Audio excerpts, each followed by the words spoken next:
The betrayal came on a Tuesday. I was polishing the gleaming surface of my restored 1967 Mustang, a dream I'd spent 5 years building, when my phone buzzed with my mother-in-law's name. That call revealed how my husband's family had sold my most prized possession without my knowledge, all to fund my sister-in-law's latest self-discovery retreat in Sedona. Sometimes the people closest to you are the ones who see you as nothing but a resource to be drained, and that day I discovered just how far my in-laws would go to take what was mine. The relationship between a woman and her in-laws is often complicated, but I never expected mine to become the architects of my deepest betrayal. Before everything fell apart, my life had settled into a comfortable rhythm that I'd fought hard to create.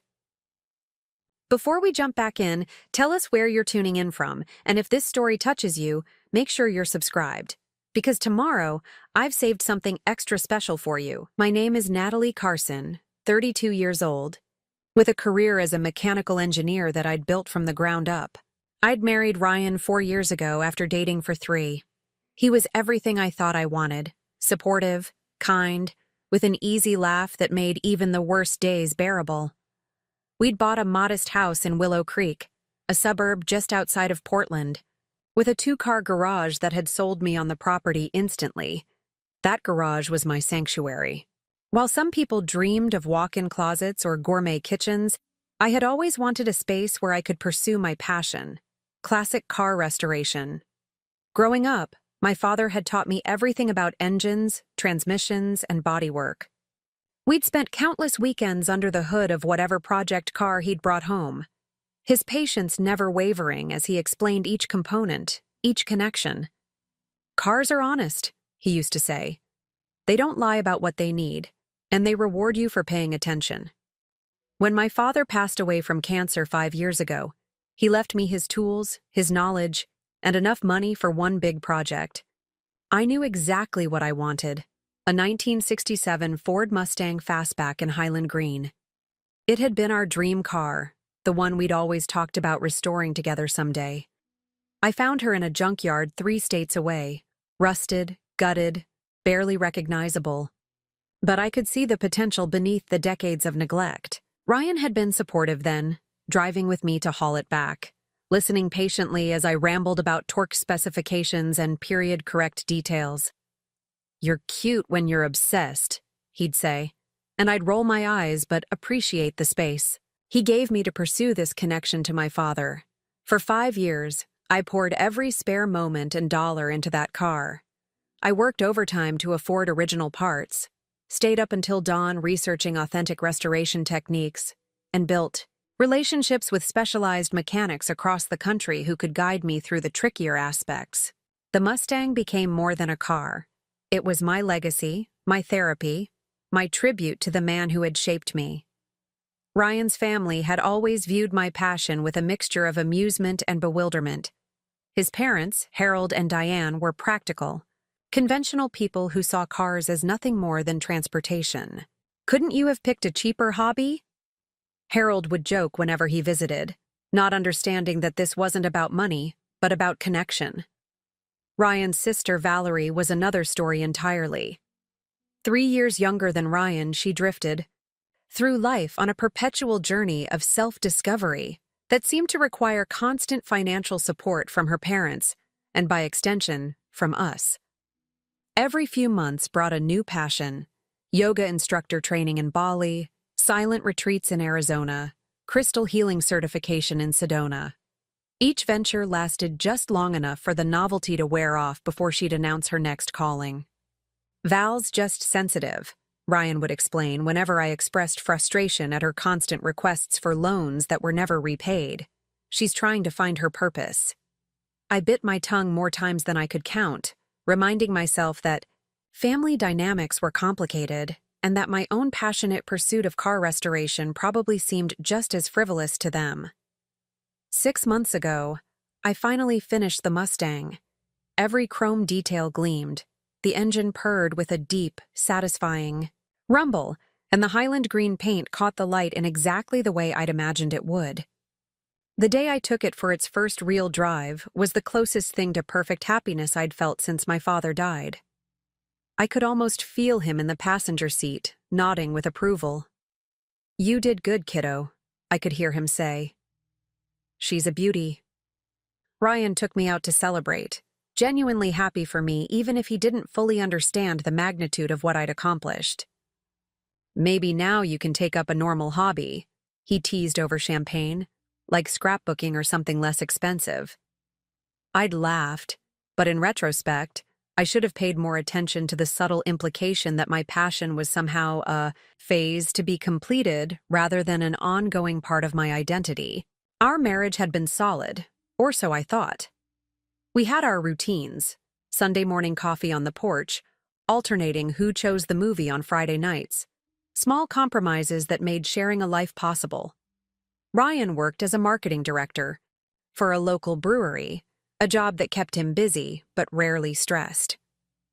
I handled our finances, partly because I was better with numbers and partly because money conversations made Ryan uncomfortable. His discomfort with financial discussions should have been a red flag, but I interpreted it as a quirk rather than a warning sign. He'd grown up in a household where money was never discussed openly, where his parents handled everything and the children were kept in a state of financial ignorance that they called protection. My in-laws lived about 40 minutes away, close enough for regular Sunday dinners but far enough to maintain healthy boundaries. Harold, a retired high school principal, filled his days with golf and community board positions that made him feel important. Diane had never worked outside the home and devoted herself to maintaining a perfect household and managing her children's lives well into their adulthood. They had always been politely distant with me, never hostile, but never truly welcoming either. I was the odd puzzle piece in their family picture. Too independent, too focused on my career, too uninterested in the superficial niceties that Diane valued so highly. Still, for Ryan's sake, I made an effort, bringing homemade desserts to family dinners and listening attentively to Harold's repetitive stories about his glory days as a high school basketball coach. Valerie, on the other hand, made no effort to hide her resentment toward me. In her eyes, I had committed the unforgivable sin of capturing her brother's attention she had monopolized her entire life.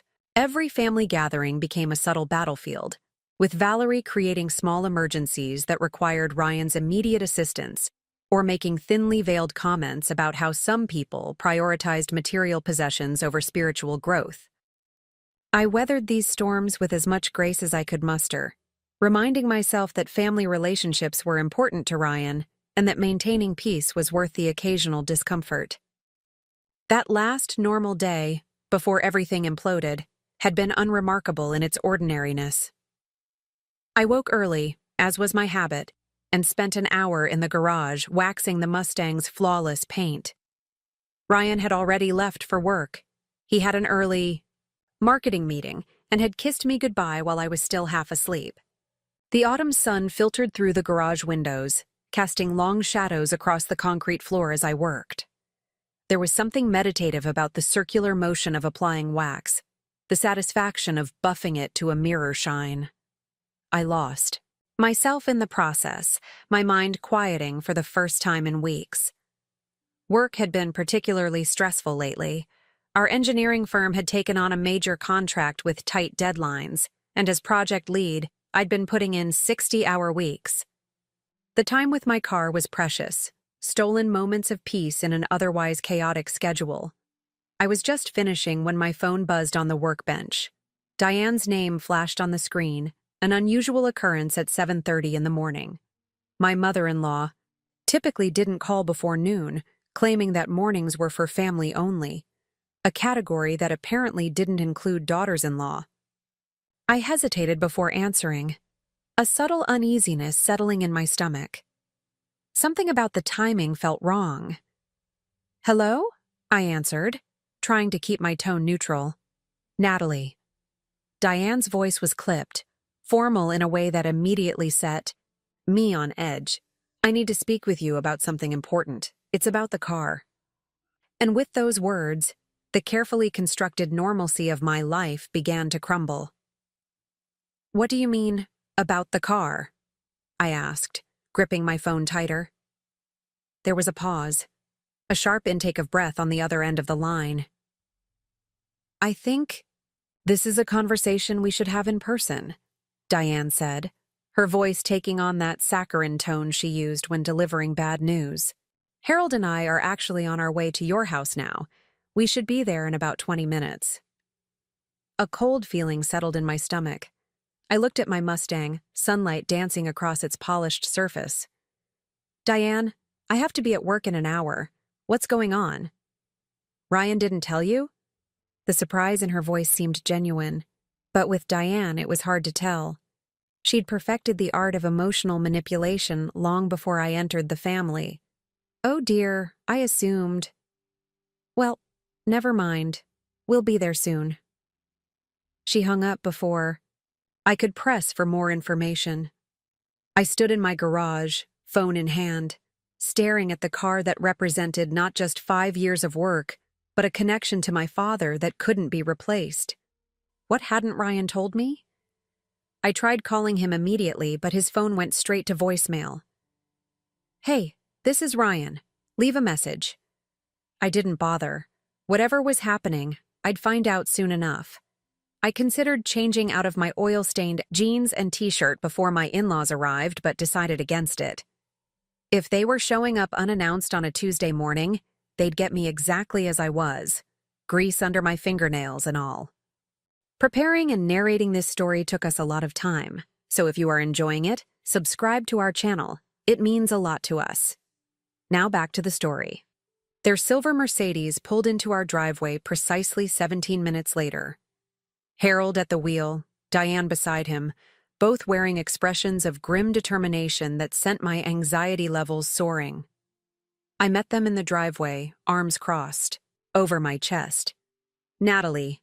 Harold nodded, his usual bombastic greeting replaced by something resembling caution.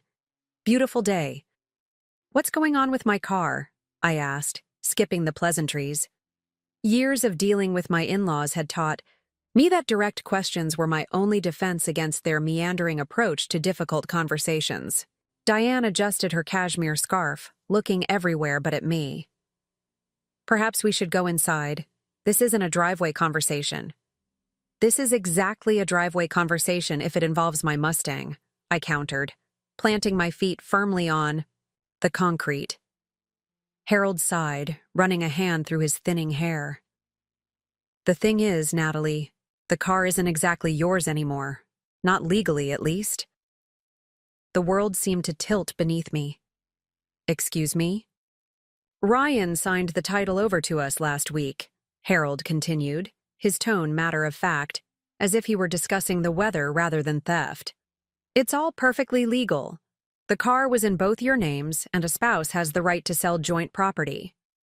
"That's impossible," I said, my voice hollow even to my own ears.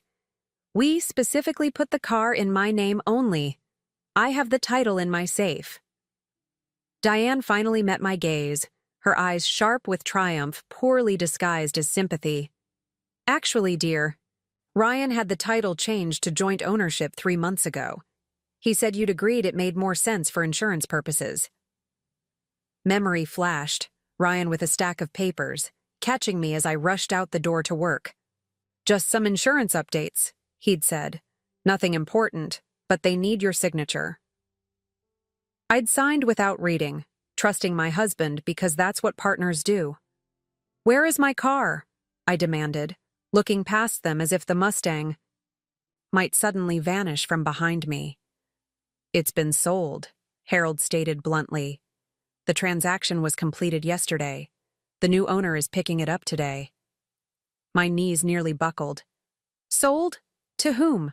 For how much?" Diane stepped forward, reaching for my arm. I jerked away from her touch. "Natalie, you have to understand. Valerie needed help. She's found this amazing healing center in Arizona that can finally address her emotional trauma, but the program costs." "You sold my car to pay for another one of Valerie's spiritual adventures?" The words tasted like acid in my mouth. "My car. The one I spent 5 years restoring. The one that connects me to my dead father." That car? Harold's face hardened. Now, that's not fair. Valerie has legitimate needs. This program has a proven track record of helping people with her sensitivities. How much? I repeated, my voice dangerously quiet. They exchanged glances. 48,000, Harold finally admitted. I let out a laugh that sounded more like a sob. The car was worth nearly twice that amount. You undersold it by at least $40,000. The buyer was a friend of mine from the golf club, Harold explained, as if that justified the theft and the below-market sale. He gave us cash, which was what we needed for Valerie's program. The payment was due immediately or she'd lose her spot. Where is Ryan? I asked, suddenly aware that my husband was conspicuously absent from this confrontation. Diane's perfectly manicured hand fluttered to her throat. He thought it would be better if we explained the situation. He felt you might overreact. Overreact? The word hung between us. You steal my car, my most valuable possession, to fund Valerie's latest whim, and you're worried I might overreact. It wasn't stealing, Harold insisted, his authoritative principal voice emerging. Ryan had every legal right. Stop talking. I held up my hand, a gesture that silenced him more effectively than I expected. When is this buyer coming to pick up my car? Diane glanced at her watch. Around noon. Mr. Peterson is sending his son with a trailer. 4 hours. I had 4 hours to figure out how to stop this. I want you to leave, I said quietly. Now. Natalie, be reasonable, Diane started. This is a family matter. It stopped being a family matter when you decided to take something that didn't belong to you. I cut her off. Leave my property before I call the police and report my car stolen. Harold puffed up indignantly. You wouldn't dare. Think what that would do to Ryan. What Ryan did to me? I corrected. Leave. Now. Something in my voice must have convinced them I was serious. They retreated to their Mercedes, Diane casting worried glances over her shoulder. As they backed out of the driveway, I stood motionless, trying to process the magnitude of the betrayal. I walked back to the garage in a daze, running my hand along the Mustang's hood. 5 years of weekends and evenings, thousands of hours. Researching, sourcing parts, learning new skills. Every dollar I could spare poured into this car because it was more than transportation. It was my connection to my father, a tangible reminder of his patience and love. And Ryan had signed it away for his sister's latest self-help scheme. My shock gave way to a focused fury as I pulled out my phone and called Brandon, a lawyer friend from college who specialized in property disputes. They can't just take it, I insisted after explaining the situation. I would never have agreed to joint ownership if I'd known what he was planning. Brandon's voice was gentle but firm. If you signed the papers changing the title to joint ownership, it's legally his. Property as much as yours. A spouse can sell jointly owned property without the other's consent in this state. I'm sorry, Nat. There has to be something I can do, I pressed, desperation creeping into my voice. You could try to prove fraud or coercion, but that's a long legal battle with no guarantee of success, Brandon explained. Your best bet might be to confront Ryan and try to stop the sale before the car changes hands. I thanked him and hung up, staring at my phone. The betrayal went beyond the car itself. Ryan knew what this Mustang meant to me. He'd watched me pour my heart and soul into its restoration. He'd held me on the anniversary of my father's death, when I'd wept in the garage, hands covered in grease, telling stories about the man who'd taught me everything I knew about cars. And still, he'd signed it away as if it were nothing more than metal and rubber, not the physical embodiment of my most precious memories. I called Ryan's office, bypassing his cell phone that continued to go straight to voicemail. Carson and Mills Brewing, how may I direct your call? The receptionist's cheerful voice grated on my raw nerves. This is Natalie Carson. I need to speak with my husband, Ryan, immediately. It's an emergency. I'm sorry, Mrs. Carson, but Ryan called in sick today. He's not in the office. The lie hit me like a physical blow. Ryan wasn't sick. He was hiding, avoiding the confrontation he knew was coming. I thanked the receptionist and ended the call, my mind racing. If Ryan wasn't at work, where was he? And more importantly, how could I stop the sale of my car before noon? I sank onto the garage stool, surrounded by the tools my father had left me, and forced myself to think clearly. Emotion wouldn't help me now. I needed a plan. I opened my laptop and navigated to our joint bank account, where another shock awaited me. The balance, which should have contained nearly $15,000, was down to just over $800. A withdrawal for $14,200 had been made the previous day, with the description, "Family Medical Emergency." The pieces clicked into place with sickening clarity. Not only had they taken my car, but they'd drained our savings as well. All for Valerie's healing. A text message alert chimed on my phone. It was from an unknown number. "This is Jack Peterson. My dad bought a '67 Mustang from Harold Weber. I'll be by around noon to pick it up with a trailer. The address I have is 4521 Maple Lane. Is that correct?" My fingers hovered over the keyboard. This stranger had no idea he was walking into a family war zone. For a moment, I considered telling him the whole sordid story. But what would that accomplish? If the sale was legal, as Brandon had indicated, there was nothing he could do. Instead, I typed, "This is Natalie, the owner of the Mustang. There's been a complication with the sale. Can we delay pickup until tomorrow? I need to sort some things out." His response came quickly. "Sorry, I'm driving in from Seattle, already on the road. Dad said everything was finalized. Is there a problem with the car?" "No problem with the car," I replied. "Just a misunderstanding about the timing. Could you call me when you're about 30 minutes away? I want to make sure I'm home." "Will do," he responded. I set my phone down, a plan forming in my mind.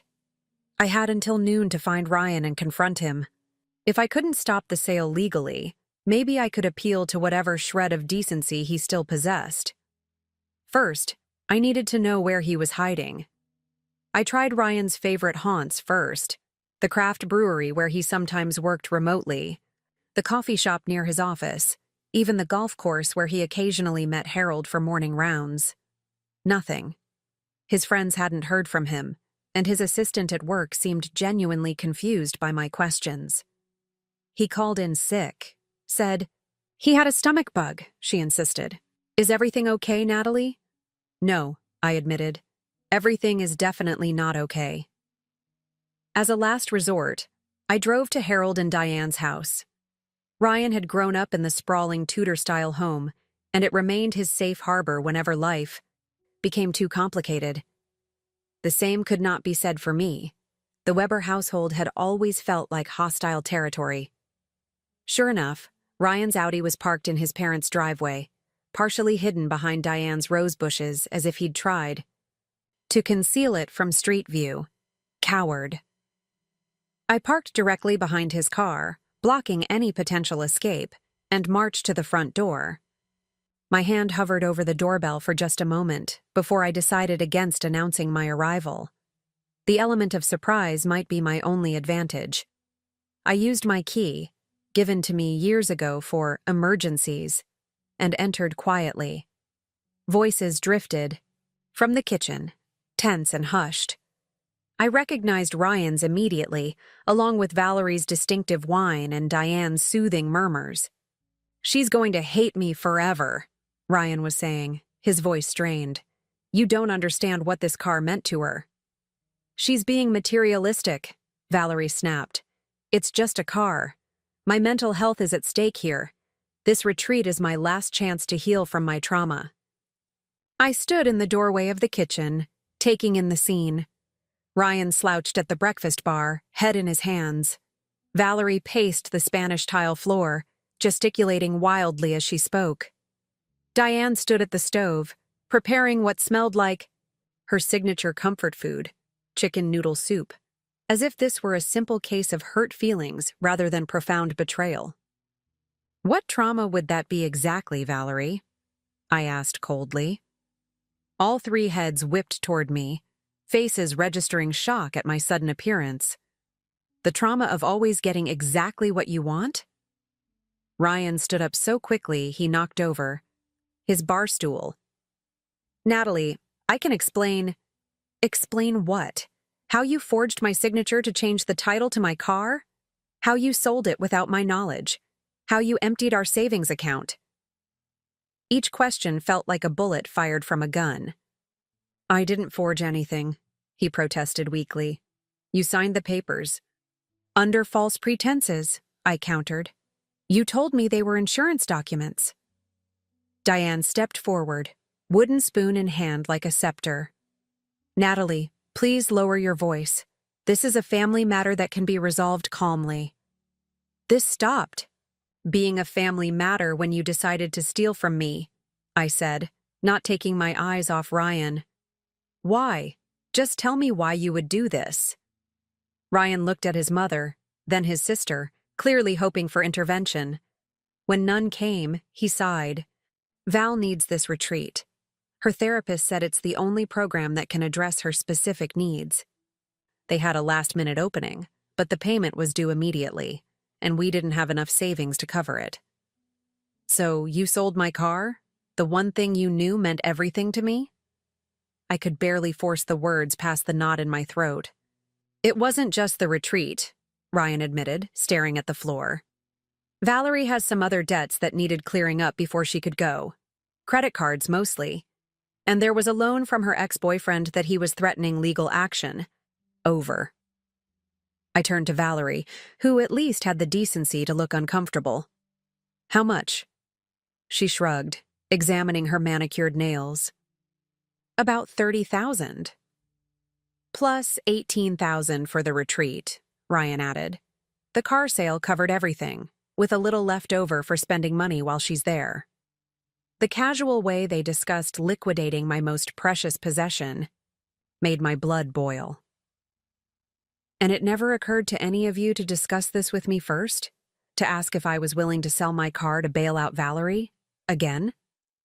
"You would have said no," Valerie stated matter-of-factly.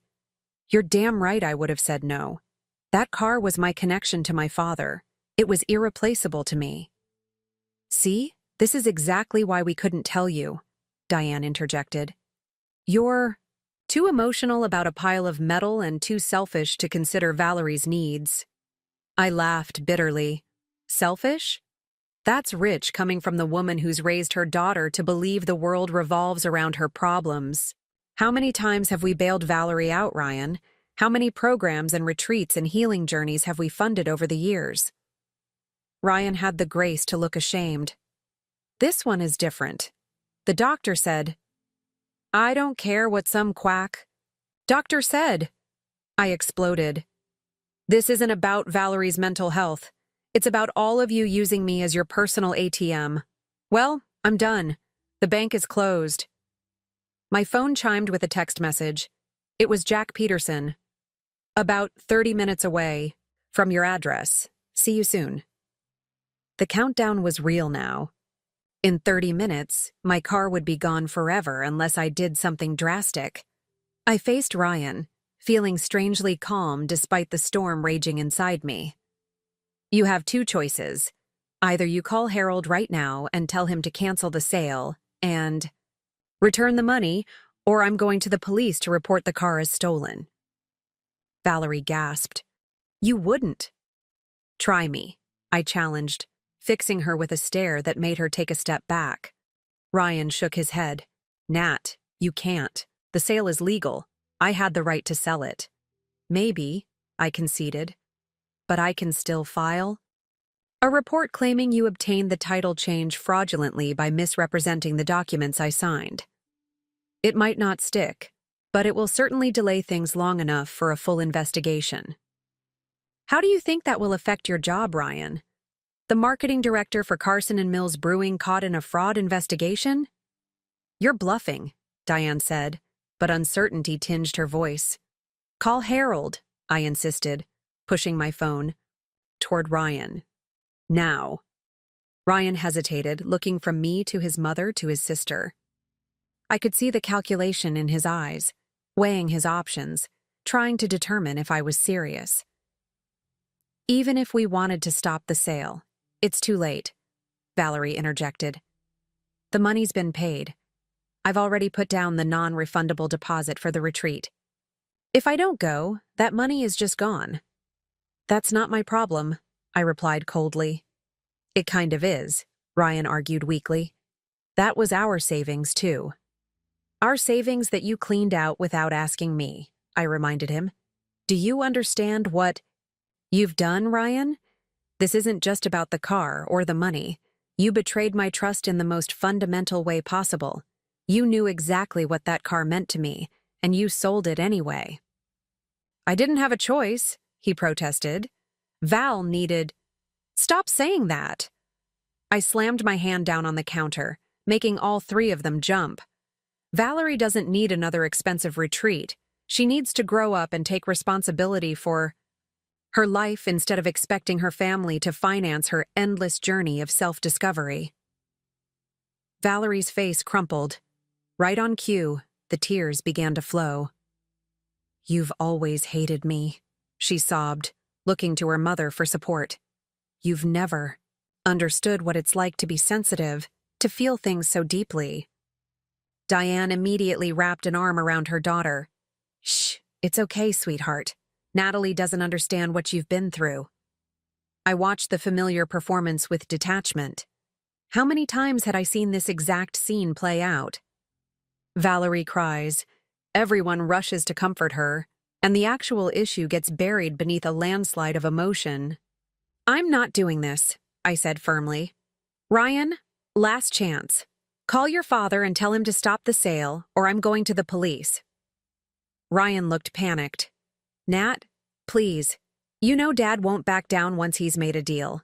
His reputation at the Cliff is more important than your marriage, than my trust, than the one thing I had left of my father. I filled in the blank he couldn't bring himself to complete. The silence that followed was answer enough. In that moment, I saw our relationship with perfect clarity. I had never been Ryan's priority.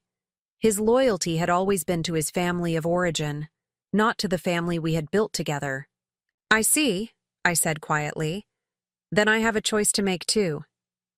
I turned and walked out of the kitchen, ignoring the calls of my name behind me.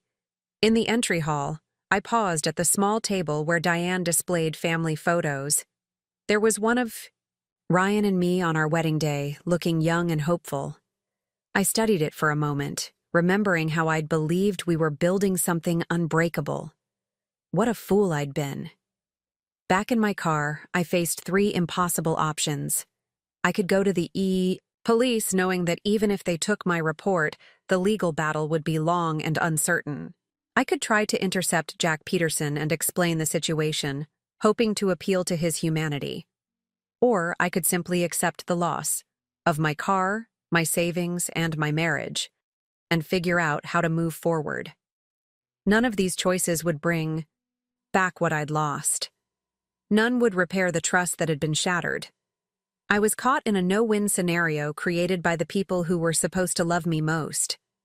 As I sat in my car, watching the minutes tick by on the dashboard clock, I realized that the real choice wasn't about the Mustang at all.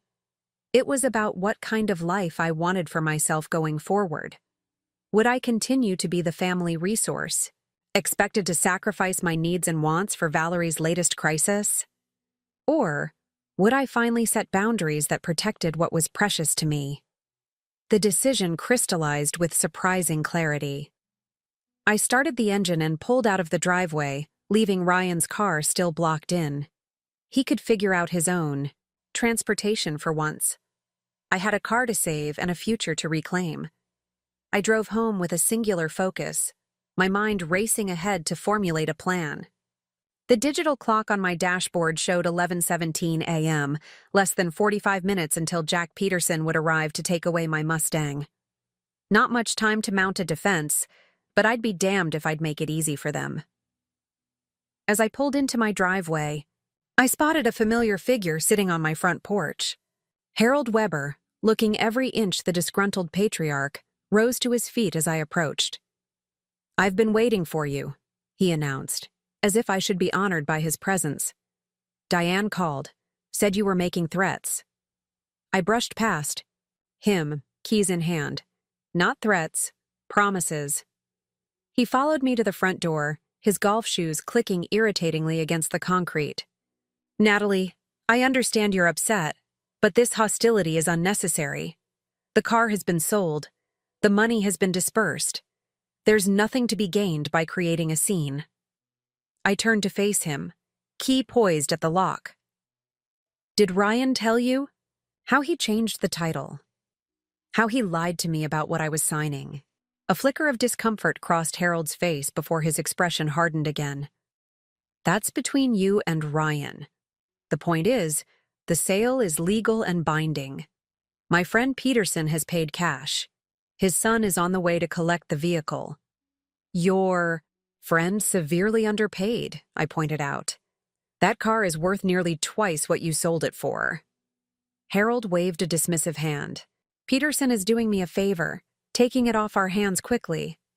Besides, it's just a car. Certainly not worth destroying your marriage over."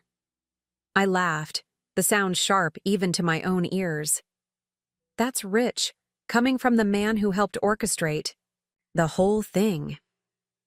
"Tell me, Harold, was this your idea from the start? Did you suggest to Ryan that my car could solve Valerie's financial problems?" His silence was damning. "That's what I thought," I said, pushing open my front door. "You've never respected my boundaries. None of you have." "Now wait just a minute," Harold protested, following me uninvited into my home. "This family has done nothing but support you. We welcomed you with open arms. We've included you in every holiday, every celebration." While simultaneously undermining my marriage, dismissing my career, and treating me like an outsider, I finished for him. "Let's not pretend this is the first time the Weber family has decided my needs were less important than Valerie's whims." Harold's face flushed an unhealthy shade of red.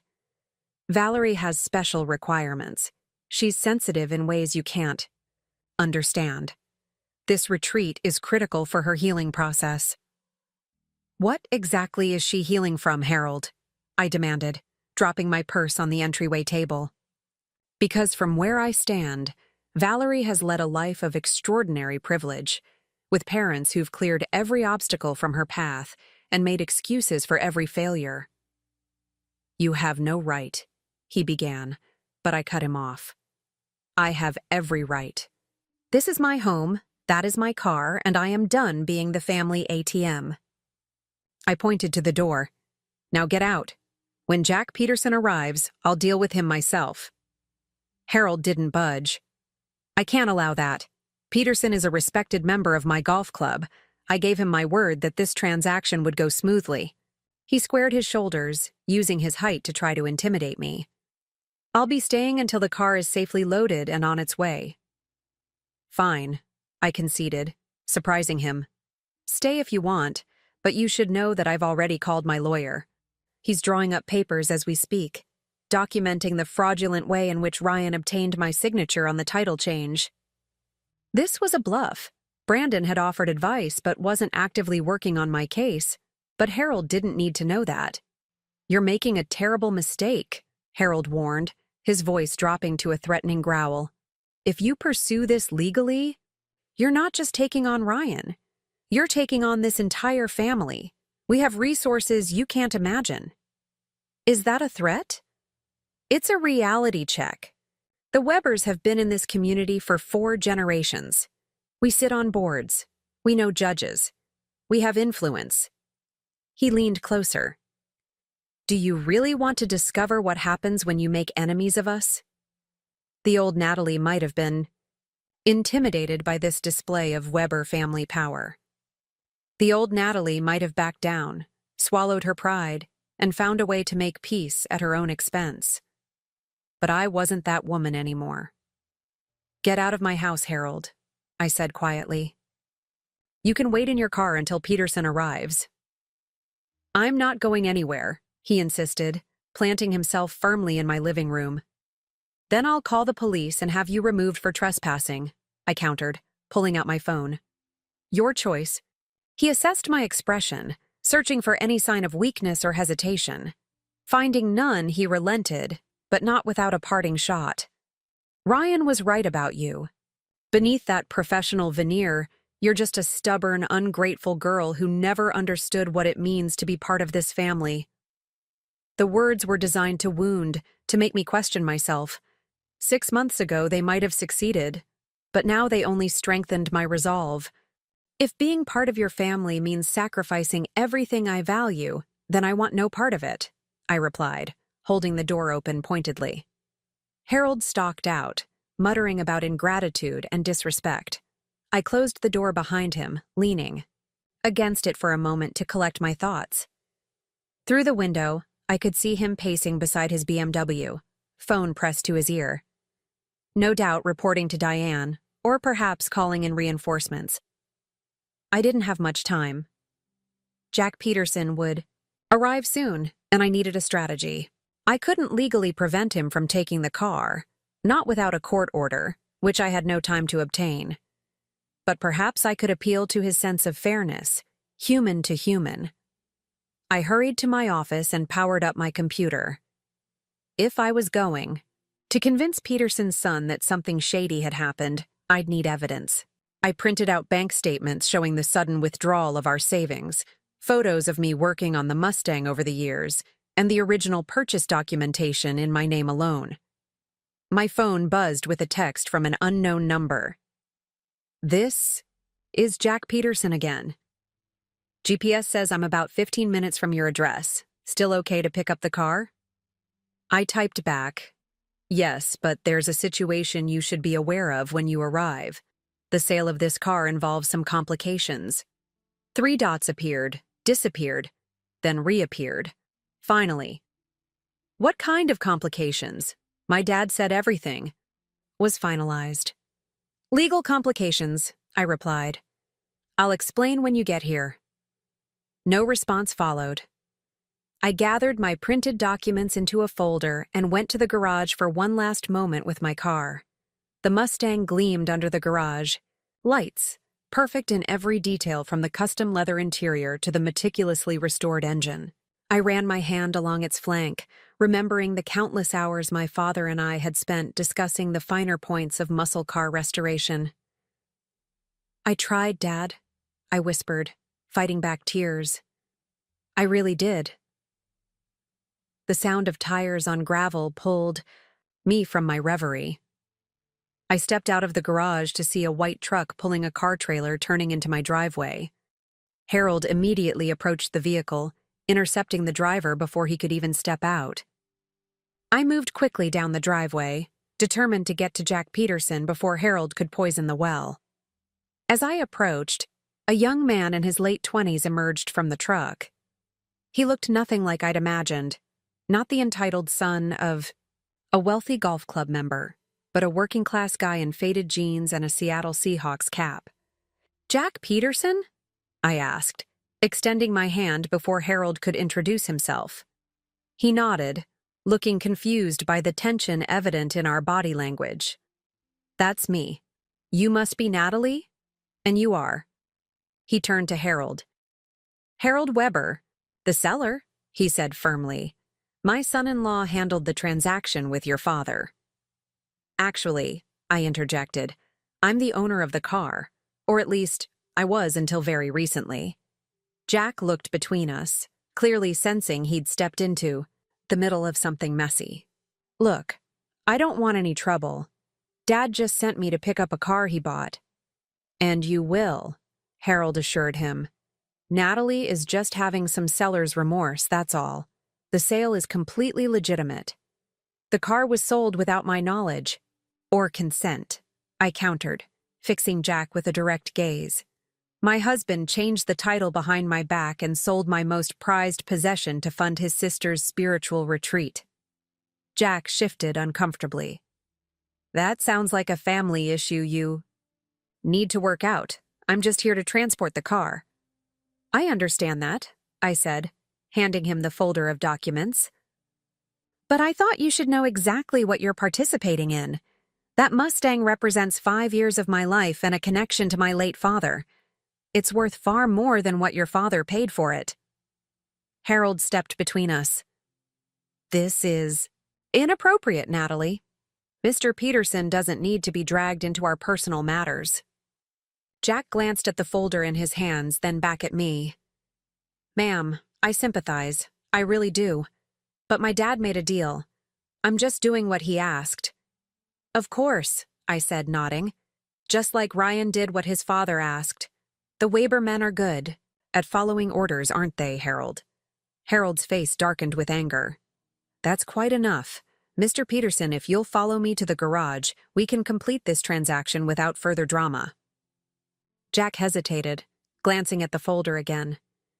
Dad didn't tell me there was a dispute about the car. There is no dispute, Harold insisted. The title has been transferred legally. The money has been paid. End of story. My phone buzzed again. A text from Ryan. Dad says you're harassing the buyer's son. Stop making this worse than it already is. I showed the message to Jack. See what I'm dealing with? They're all in it together. A thoughtful frown crossed Jack's features. He opened the folder and quickly scanned the first few documents. You restored this car yourself? Every bolt and bracket, I confirmed. It was a project my father and I planned to do together, but he passed away before we could start. I finished it in his memory. Jack's expression softened slightly. My granddad and I rebuilt a '72 Chevelle when I was in high school. Still got it. Would never sell it for anything. A spark of hope flared in my chest. Perhaps I'd found an ally after all. Look, Jack said, lowering his voice. I'm just the delivery guy here. I can't undo a sale my father made, but... He glanced at his watch. I've got a long drive back to Seattle. Might take me a while to get the trailer positioned just right. Paperwork to check over. Could easily be an hour before I'm ready to load up. He handed the folder back to me with a meaningful look. Might give you time to make some calls. See if there's anything that can be done through official channels.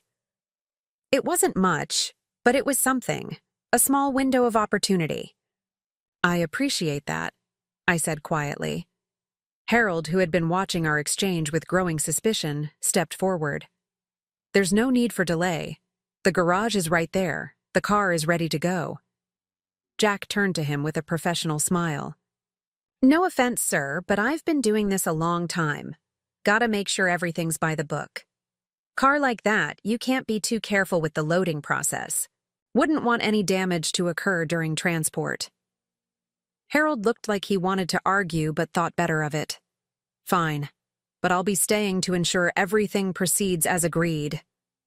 Suit yourself, Jack shrugged, heading back to his truck. To begin the elaborate process of positioning his trailer, I retreated to the house, mind racing. 1 hour wasn't much time, but it was better than nothing. The question was, what could I possibly accomplish in such a short window that would stop the sale of my car? As I closed the front door behind me, a plan began to form. Desperate, possibly futile, but the only option I had left. I picked up my phone and made 2 calls in quick succession, one to my bank and one to Brandon. Then I opened my laptop and navigated to a website I'd never thought I'd need. Time to fight fire with fire. My first call was to our bank. After navigating the automated system and verifying my identity, I was connected to a personal banker named Michelle. I need to know if there's any way to place a hold on a withdrawal that was made yesterday, I explained, trying to keep the desperation out of my voice. That depends on several factors, Michelle replied. Was the withdrawal made from a joint account? Yes, but it was made without my knowledge or consent, I said. My husband withdrew almost our entire savings. I understand your concern, Michelle said carefully. However, with joint accounts, both parties have equal access and authorization. Unless you can prove fraud, like someone other than your husband accessing the account, there's little we can do after the fact. Even if he used the money for something that benefits his family but harms mine? I pressed. I'm sorry, Mrs. Carson. The bank doesn't arbitrate domestic disputes. If you're concerned about future withdrawals, I can help you set up a separate account in your name only. I thanked her and ended the call, disappointed but not surprised. The banking system was designed to protect against external fraud, not the intimate betrayal of a spouse. My call to Brandon went slightly better. I spoke with a colleague who specializes in marital property disputes, he told me. There might be a way to challenge the vehicle sale based on bad faith dealings, but it would require filing for an emergency injunction. How quickly can we do that? I asked, glancing at the window where I could see Harold supervising Jack's painfully slow process of positioning the trailer. Realistically, not today, Brandon admitted. Even with an emergency filing, it would take at least 24 to 48 hours to get before a judge. The car will be gone in an hour, I said, deflating. I'm sorry, Nat. The law moves slowly, even in emergencies. He paused. Have you considered a different approach? Sometimes a direct conversation with the buyer can be more effective than legal maneuvers. Harold intercepted him before I could really explain, I said. And even if the son sympathizes, the father already paid for the car. He's not going to just walk away from the deal. Maybe not, Brandon conceded, but people can surprise you, especially when they realize they're participating in something potentially unethical. After hanging up, I sat at my kitchen table, staring at the folder of documents I'd prepared. Brandon was right. My only real hope was to convince Peterson Sr. to voluntarily back out of the deal. But how could I reach him when Harold was standing guard outside? My laptop chimed with an incoming email. It was from the website I'd visited earlier, a car collectors forum where enthusiasts bought, sold, and discussed classic vehicles. I'd created an account and posted an urgent message describing my situation and the 1967 Mustang Fastback that was about to be taken from me. The email contained responses to my post, most expressing sympathy but offering little practical help. One response, however, caught my attention. That car sounds familiar. Green 67 Fastback with restored original. Interior and rebuilt 390 V8? If it's the one I'm thinking of, Robert Peterson from Seattle just bragged about buying it for a steal at $48K. He posted in the P&W Classic Mustang group yesterday, said he's planning to flip it at Barrett-Jackson next month for double what he paid. If that's your car, you should know the buyer's intentions. I stared at the screen, a new understanding dawning. This wasn't just a casual purchase by a car enthusiast. It was a calculated business move. Peterson had recognized the value of my Mustang and jumped at the chance to buy it at well below market price, planning to resell it for significant profit. The knowledge burned like acid in my stomach. Not only had my family betrayed me, but they'd been played by Peterson, who recognized they were desperate for quick cash and took advantage of their ignorance about the car's true worth. Another email arrived, this one containing a link to Peterson's post in the Pacific Northwest Classic Mustang group.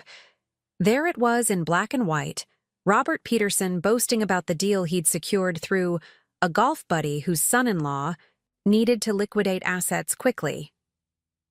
He included photos Harold had sent him, photos of my car, my restoration work, and a detailed description of how he planned to make a tidy profit at the upcoming Barrett-Jackson auction in Scottsdale. Snagged this beauty for $48K, should clear at least $90K at auction. Some people don't know what they have. The smug satisfaction in his words made my blood boil. I printed the post, adding it to my folder of evidence. Jack Peterson might be sympathetic to my plight, but his father was nothing but an opportunist, profiting from my family's betrayal. As I stared at the printout, another realization struck me. Peterson's post mentioned that his son would be bringing the car to his workshop in Seattle for detailing before the auction. If the car was headed to a commercial location rather than a private residence, that might change things legally. I quickly called Brandon back. If the buyer is purchasing the car as a business investment rather than for personal use, does that change anything? I asked without preamble. Potentially, Brandon replied, sounding intrigued. If we can prove the buyer knew there was a dispute about ownership and still proceeded with a commercial purpose in mind, it could strengthen a claim of bad faith dealing. Do you have evidence of commercial intent? I just found the buyer bragging online about how he plans to flip the car at auction next month for double what he paid, I said. He specifically mentioned that he knew it was undervalued. That's helpful, Brandon confirmed. It doesn't change the immediate situation. We still can't get an injunction in time, but it strengthens your case for the title being transferred through fraudulent means. I thanked him and hung up, mind racing. Even with this new information, I couldn't stop the car from leaving today, but maybe I could build a strong enough case to reclaim it later, or at least secure proper compensation. The sound of voices outside drew me to the window. Jack was engaged in what appeared to be a heated phone conversation, while Harold hovered nearby, his body language tense and defensive. I couldn't hear their words, but Jack's expression suggested he was receiving information that troubled him. I gathered my expanded folder of evidence and stepped outside, approaching cautiously. "Everything okay?" I asked Jack, who was pocketing his phone with a frown. He glanced at Harold, then back to me. "Just got off the phone with my dad. He wants me to hurry things along." "Understandable," Harold interjected smoothly. "It's a long drive back to Seattle." "Actually," Jack said, "it sounds like he's in quite a rush to get this car in his workshop." "Something about prepping it for an auction next month?" Harold's expression flickered with surprise. "I'm sure I don't know anything about that.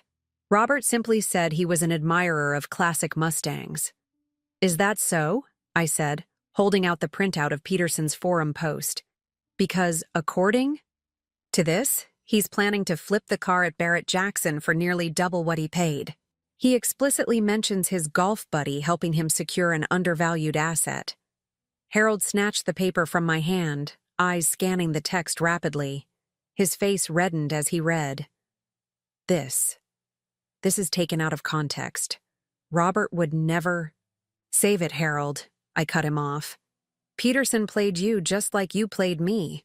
The only difference is I actually care about that car, while you were all too happy to let it go for pennies on the dollar to solve Valerie's latest crisis." Jack looked between us, his discomfort evident. "Look, I'm just here to transport the vehicle. Whatever arrangements my father made with Mr. Weber aren't my business."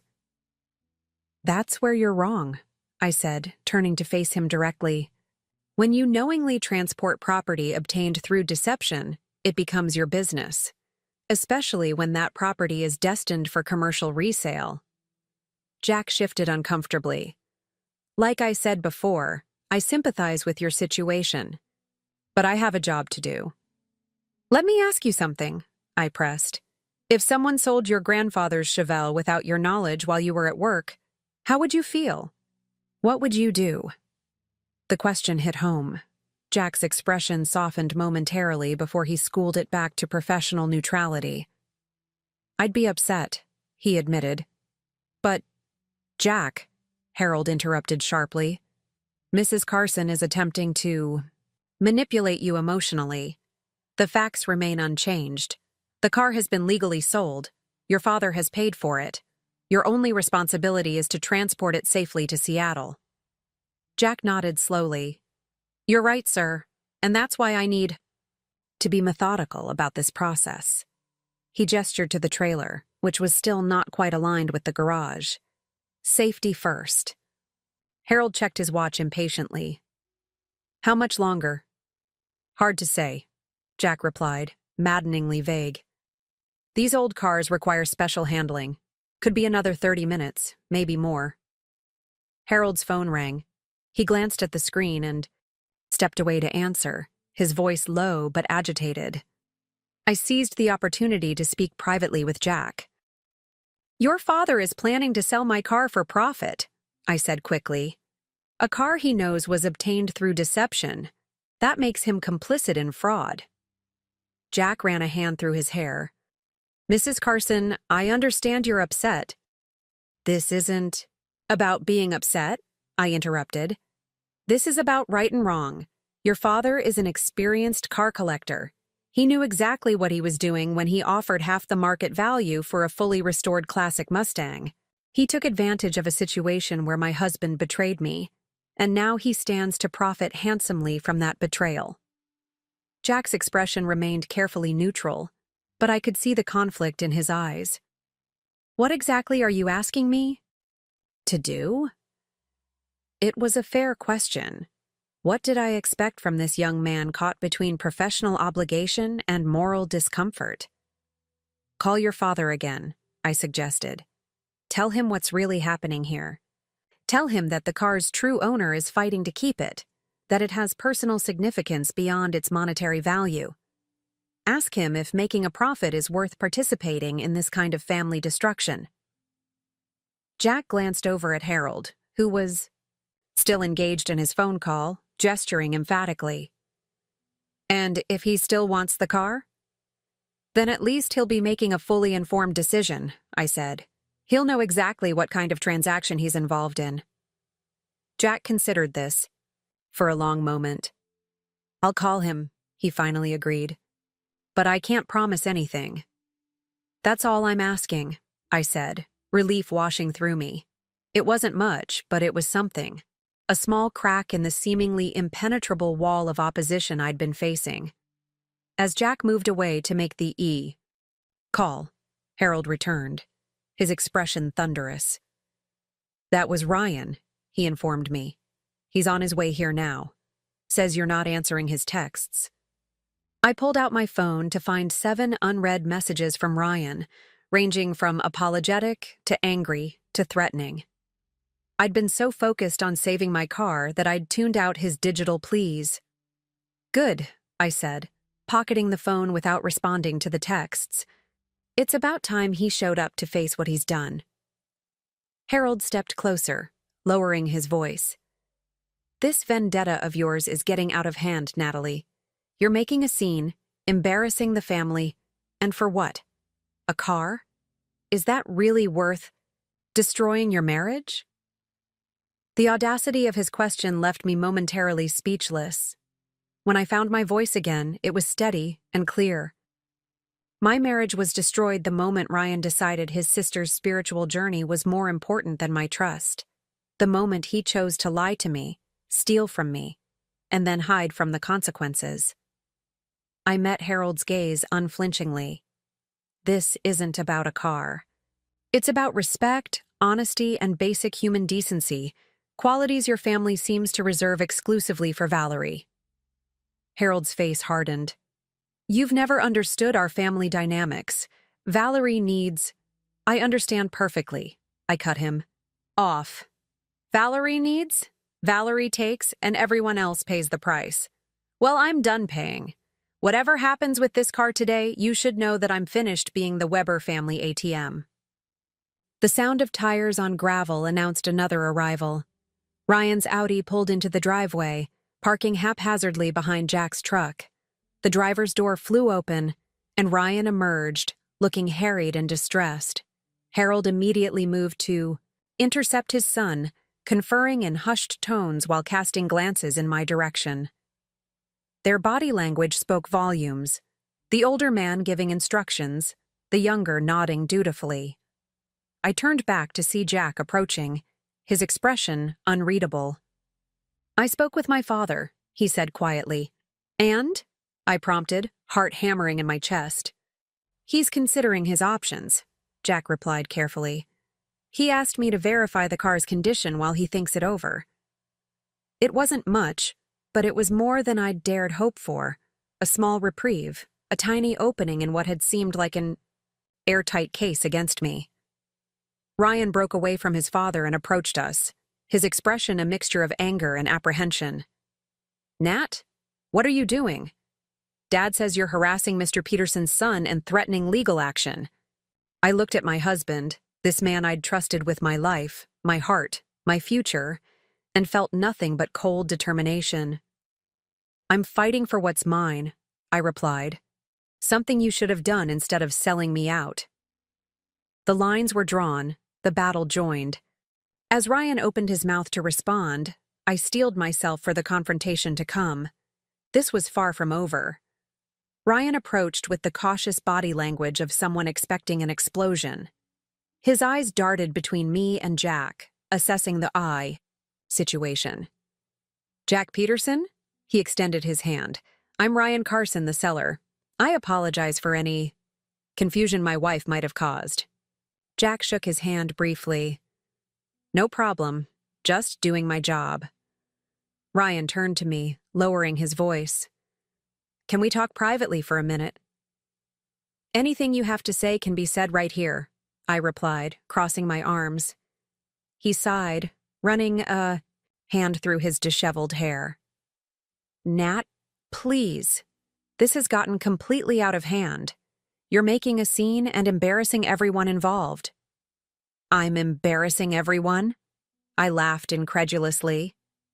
That's rich coming from the man who secretly changed the title on my car, sold it behind my back, and then hid at his parents' house rather than face me. Ryan winced at my words. I know you're angry and you have every right to be, but what's done is done. The car is sold. The money has been allocated. Creating all this drama isn't going to change anything. Drama? I repeated, my voice dangerously quiet. Is that what you call fighting for something that matters to me? Something that connected me to my father? That's not fair, Ryan protested. I know the car was important to you, but Valerie's mental health is at stake here. This retreat program could be life-changing for her.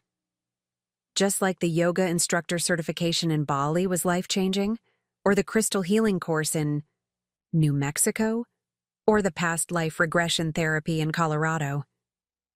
I listed off Valerie's previous expensive callings that had fizzled out after a few weeks. When does it end, Ryan? When do you finally admit that your sister uses these spiritual journeys as a way to avoid real responsibility? You don't understand her struggles, Ryan said defensively. No, you don't understand mine, I shot back. You chose your sister over your wife. You stole something irreplaceable from me to fund her latest whim. That's not love or loyalty. It's betrayal in its purest form. Jack cleared his throat awkwardly. I'm going to check the alignment of the trailer again, he muttered, clearly uncomfortable with the marital dispute unfolding before him. As he walked away, Ryan stepped closer to me. I didn't want to do it this way, he said, his voice low and urgent. But Dad said it was the only option. Peterson needed an answer immediately, and we knew you'd never agree. So you decided to just take what was mine? I asked. Did you ever stop to think about what that car meant to me? About how it connected me to my father? A flash of genuine guilt crossed Ryan's face. Of course I did. That's why it was so hard to go through with it. But Val's situation is dire, Nat. Her therapist says this retreat is her last chance to address her trauma. What trauma, Ryan? I demanded. Valerie has lived a charmed life with parents who worship the ground she walks on. The only trauma she's experienced is occasionally being told no, something that clearly doesn't happen often enough. Ryan's expression hardened. That's cruel. You know she struggles with anxiety and depression. Many people do, I acknowledged. But most of them don't expect their families to fund endless spiritual quests at the expense of others. Harold approached, apparently tired of waiting. This isn't productive, he interjected. Mr. Peterson is waiting for confirmation that he can collect his vehicle. I suggest we proceed with the transfer and discuss family matters later. This isn't your house, Harold, I reminded him. You don't get to dictate how things proceed here. Jack returned, phone in hand. My father would like to speak with Mrs. Carson, he announced, holding out the device. All three of us stared at him in surprise. Me? I asked, reaching for the phone. Harold quickly stepped between us. That's unnecessary. I represented the seller in this transaction and— With all due respect, sir, Jack interrupted firmly. My father specifically asked to speak with Mrs. Carson. Harold looked like he wanted to snatch the phone away, but social propriety held him back. I took the device from Jack's outstretched hand, trying to keep my expression neutral despite the hope fluttering in my chest. Hello, this is Natalie. Carson, I said, moving a few steps away for privacy. Mrs. Carson, Robert Peterson here. The voice was gruff, but not unkind. My son has shared some concerning information about the circumstances surrounding the sale of this Mustang. Yes, Mr. Peterson. I've been trying to explain that the car was sold without my knowledge or consent. So I understand. He paused. I've been collecting and selling classic cars for over 30 years, Mrs. Carson. In my experience, clear titles and clean histories make for the best investments. Controversy and legal disputes do not. My heart sank. He was backing out of the deal, not because he sympathized with my situation, but because he feared potential complications with the resale. I see, I said, trying to keep the disappointment from my voice. That being said, Peterson continued, my son also tells me this car has sentimental value to you, that you restored it yourself as a tribute to your late father. Yes, I confirmed, surprised by this turn in the conversation. Every part of that car represents hours spent with my dad learning about restoration. After he passed, completing it was my way of honoring his memory. Peterson was quiet for a moment. I lost my own father 10 years ago, he finally said. Still have the '57 Thunderbird we restored together. Wouldn't sell it for any price. Hope flickered again. Then you understand. I do, he acknowledged. Which puts me in a difficult position. Legally, I've purchased this vehicle. The money has been transferred, paperwork signed, but morally. He trailed off. It was obtained through deception, I finished for him. So it seems. Another pause. Here's what I'm willing to do, Mrs. Carson. I'll agree to sell the car back to you, at my purchase price plus a 10% fee for my trouble. I did the quick math. That would be $52,800, nearly all the money Valerie had already earmarked for her retreat and debt payments. Money that was no longer in our accounts. Mr. Peterson, I appreciate that offer, but the money from the sale has already been dispersed. I don't have access to those funds. I see, he said, his tone cooling slightly. Well, that complicates matters. An idea struck me. What if I could pay you in installments? I have excellent credit, a stable job. I could make monthly payments until the full amount is restored. That's not how I typically do business, Peterson replied, skepticism evident in his voice. Please, I pressed. This isn't a typical situation. You'd still make your 10% profit, just over time, rather than immediately. Peterson sighed heavily. Let me speak with my son again. The line went silent as he placed me on hold. I glanced over to see Ryan and Harold watching me intently, clearly trying to decipher the conversation from my expressions. Jack stood apart, busying himself with the trailer hitch. After what felt like an eternity, Peterson returned. My son has made a compelling case on your behalf, Mrs. Carson. Against my better judgment, I'm willing to consider a payment arrangement. But I'd need significant collateral, and I'd want everything properly documented by lawyers. Relief washed over me. Of course. I completely understand. I'll have Jack bring the car back to my workshop in Seattle, Peterson continued. It will remain there as collateral until the debt is paid in full.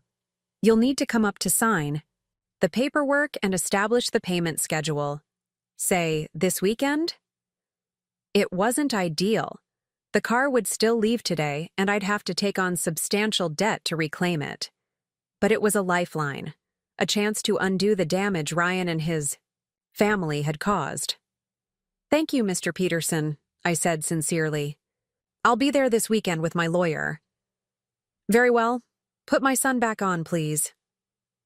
I returned to the driveway where the three men waited, their expressions ranging from curiosity to apprehension. I handed the phone back to Jack, who stepped away to continue the conversation with his father privately. "What's happening?" Ryan demanded. "What did Peterson say?" I met his gaze steadily. "He's agreed to sell the car back to me." Harold's face darkened. "That's absurd. The deal is done. The money has been paid." Apparently, Mr. Peterson has some ethical concerns about purchasing a vehicle that was essentially stolen from its rightful owner, I replied, watching Harold's face flush with anger. "Nothing was stolen," he insisted. "The sale was completely legal." "Legal doesn't always mean right, Harold," I said quietly. "Something your family seems to have forgotten." Ryan stepped forward, his expression a mixture of confusion and hope. "So what happens now? Does Peterson return the money?" "No," I shook my head. "I'll be paying him back in installments with interest. The car stays with him as collateral until it's paid off." Ryan's eyes widened. "But that's essentially buying the car twice." "No, Ryan. It's cleaning up the mess you made," I corrected him. "It's me sacrificing my financial security to reclaim something you should never have taken in the first place." Harold intervened, his voice taking on the authoritative tone he used when he expected immediate compliance. "This is unacceptable. Peterson can't back out now. I gave him my word as a gentleman that this deal was solid." "Perhaps you should have been more forthcoming about how you acquired the car," I suggested. "Your word as a gentleman doesn't carry much weight when you're facilitating the sale of property obtained through deception." Jack returned, pocketing his phone. "My father has instructed me to prepare the car for transport to Seattle," he announced. "Mrs. Carson will retain an ownership interest pending completion of payment arrangements to be finalized this weekend." Harold looked thunderstruck. "This is outrageous. The Weber family has done business with Peterson for years. His golf membership was sponsored by me, for God's sake." "I'm just following instructions, sir," Jack replied diplomatically. Ryan pulled me aside, his voice low and urgent. "Nat, think about what you're doing. This payment plan will drain you financially for years. Is it really worth it?" I looked at him, truly looked at the man I had married, and saw him with perfect clarity for perhaps the first time. "That you can even ask that question shows how little you understand me," I said softly. "How little you've ever understood what matters to me." "What about what matters to us?" he pressed. "Our marriage, our future?" "You should have thought about that before you stole my car," I replied. Harold interrupted our exchange. "Ryan, call your sister. Tell her the situation has changed. Her program payment will have to be delayed." Ryan paled. "But Dad, she's already en route to Arizona. The center won't admit her without full payment up front." "Then she'll have to turn around," Harold snapped. "Thanks to your wife's stubbornness, we have a crisis to manage." I laughed incredulously. "My stubbornness? That's rich, coming from the man who orchestrated this entire fiasco, rather than simply asking me for help with Valerie's latest crisis." "Would you have helped?" Ryan challenged. "Probably not," I admitted. "Not for another retreat. But I might have considered helping with her legitimate debts if you'd been honest about the situation. We could have found another solution. One that didn't involve betraying my trust and stealing my most precious possession." Ryan looked stricken, as if this possibility had never occurred to him. "I didn't think—" "That's the problem, isn't it?" I cut him off. "You didn't think about me at all. You only thought about what your father and sister wanted." Jack cleared, his throat awkwardly. "Mrs. Carson, if you could move your car so I can position the trailer properly, we can get the Mustang loaded. Reality crashed back in. Despite Peterson's compromise, I was still losing my car today. It would be traveling to Seattle, where it would remain until I could pay off a debt I never should have incurred in the first place. Of course, I said, moving toward my daily driver. As I shifted my car to make room for Jack's trailer, I watched Ryan and Harold in heated discussion by the garage. Their gestures were animated, faces flushed with anger. Not at each other, but at me, the outsider who had dared to disrupt their family's established patterns. The weight of what lay ahead settled over me. This was just the beginning of what promised to be a messy, painful reckoning, not just for the car, but for my marriage and my place in the Weber family dynamic. One thing was certain: nothing would ever be the same again. The loading of the Mustang onto Jack's trailer was a surreal experience. Each movement felt like it was happening in slow motion, Jack carefully backing the trailer into position, the gentle rumble of the engine as he guided my car up the ramps, the methodical process of securing it with straps and wheel chocks. I watched with a hollow feeling in my chest, unable to tear my eyes away even as each moment cut deeper. Harold stood by, arms crossed, supervising the process with the stern expression of a man determined to assert control over a situation rapidly slipping from his grasp. Ryan hovered uncertainly between us, his posture tense, occasionally glancing at his constantly buzzing phone. "Valerie's freaking out," he muttered after checking yet another message. "The retreat center is threatening to give her spot to someone else if payment isn't confirmed in the next hour." "Not my problem," I replied, my voice flat. Ryan's expression hardened. "She's already there, Nat. She flew out this morning. If she can't check in, she'll be stranded in Arizona with nowhere to go. Perhaps one of her previous spiritual guides can offer accommodation," I suggested without sympathy. "Or she could do what most adults do when faced with financial limitations: get a hotel she can actually afford." "This isn't like you," Ryan said, his tone accusatory. "You've never been this cold." I turned to face him fully. "You've never stolen something irreplaceable from me before. People change when they're betrayed, Ryan. They develop protective barriers. They become cold to those who've harmed them." Before he could respond, Harold approached, his expression thunderous. "This is a disaster," he announced, as if we weren't all acutely aware of that fact. "Peterson is making a terrible mistake, and he'll regret it once his lawyers review the transaction." "His son seems to think otherwise," I countered, nodding toward Jack, who was now doing a final check of the straps securing the Mustang. "Jack is a sentimental fool," Harold dismissed. "Robert is a businessman. Once the emotional manipulation wears off, he'll realize this arrangement makes no financial sense."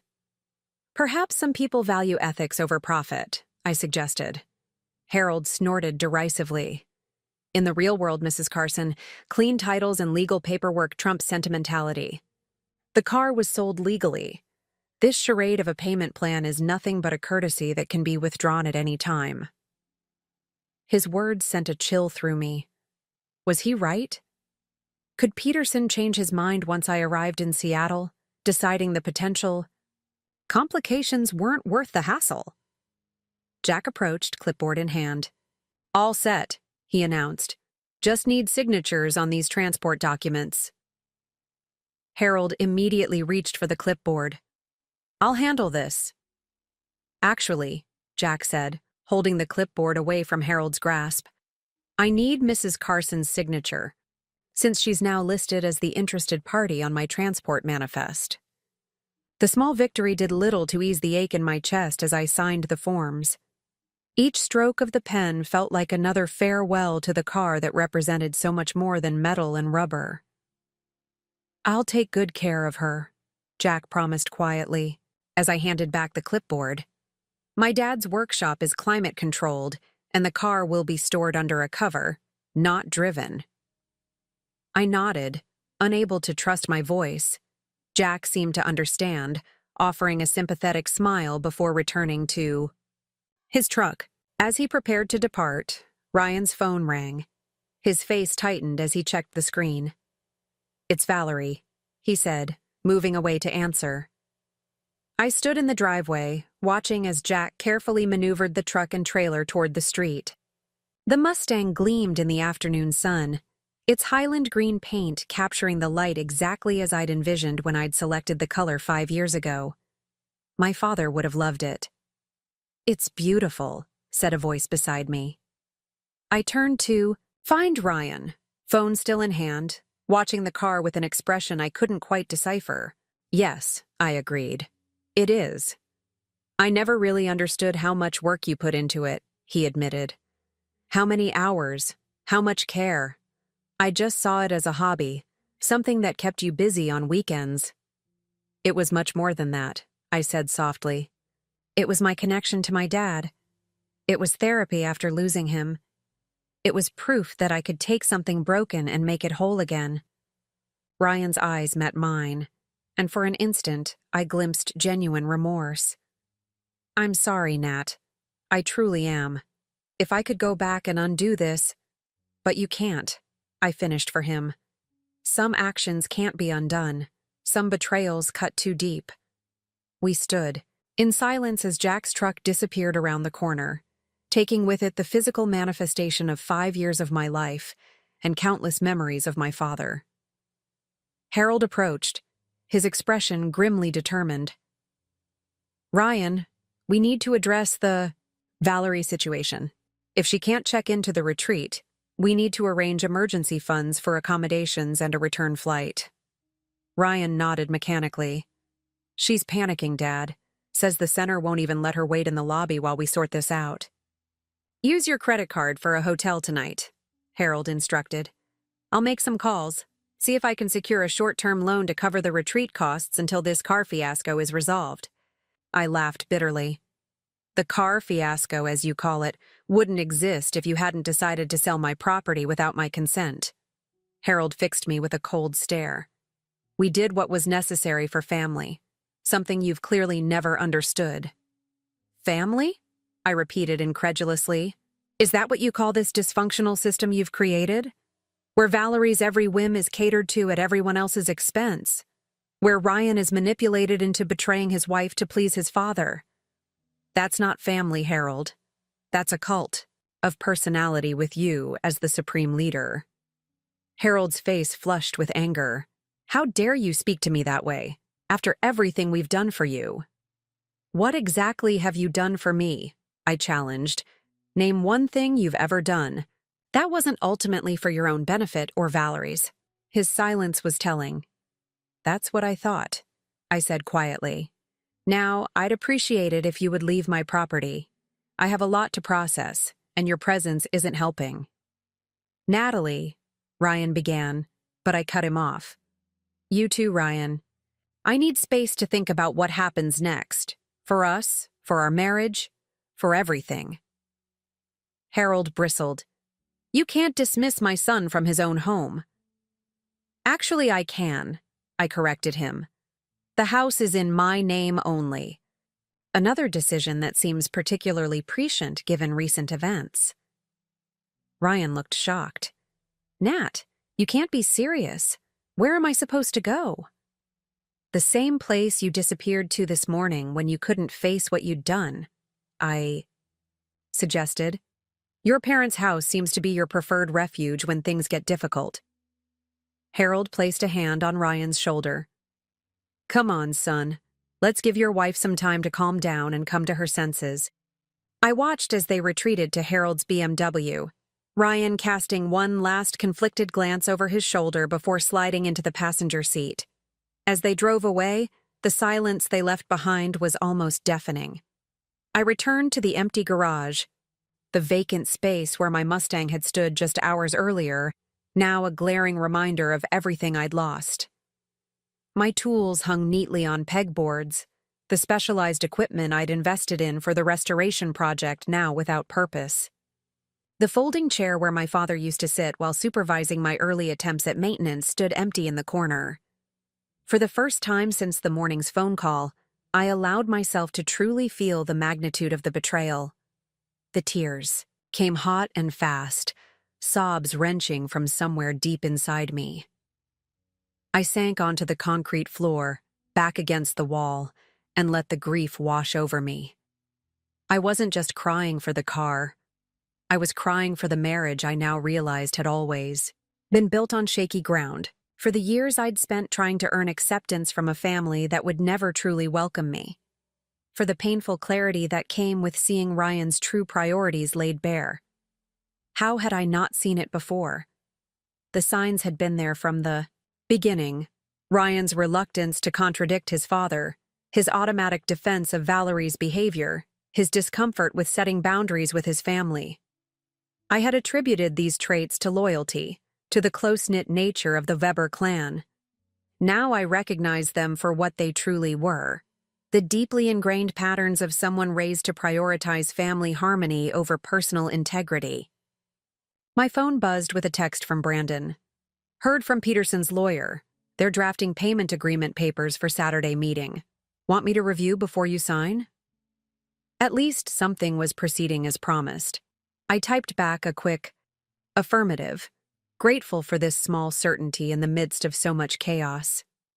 As I gathered myself, wiping away tears with the back of my hand, my gaze fell on the workbench where I'd spent countless hours researching parts, making plans, and solving problems. My father's toolbox sat beneath it, the red metal worn but well-maintained. His name still visible in the white paint he'd used to mark it as his. Thomas Mitchell. What would you do, Dad? I whispered to the empty garage. Though no audible answer came, I could almost hear his voice in my head. You rebuild, Natalie. When something breaks, you assess the damage, salvage what's worth keeping, and replace what's too far gone. Sometimes the result looks different than what you started with, but that doesn't mean it can't be beautiful. I took a deep breath, steadying myself. The path ahead was unclear, filled with difficult conversations and painful decisions. But one thing was certain: I would never again allow myself to be used or taken for granted by the Weber family. My phone buzzed again, this time with a call from an unknown number. I answered cautiously.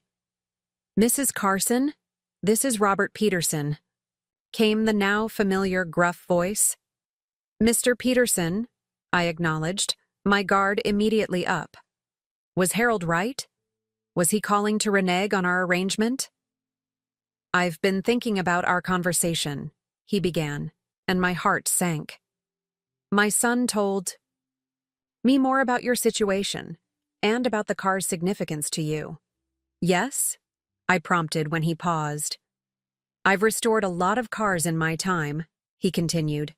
Some for profit, some for the love of it. The ones that mean something personal, those are different.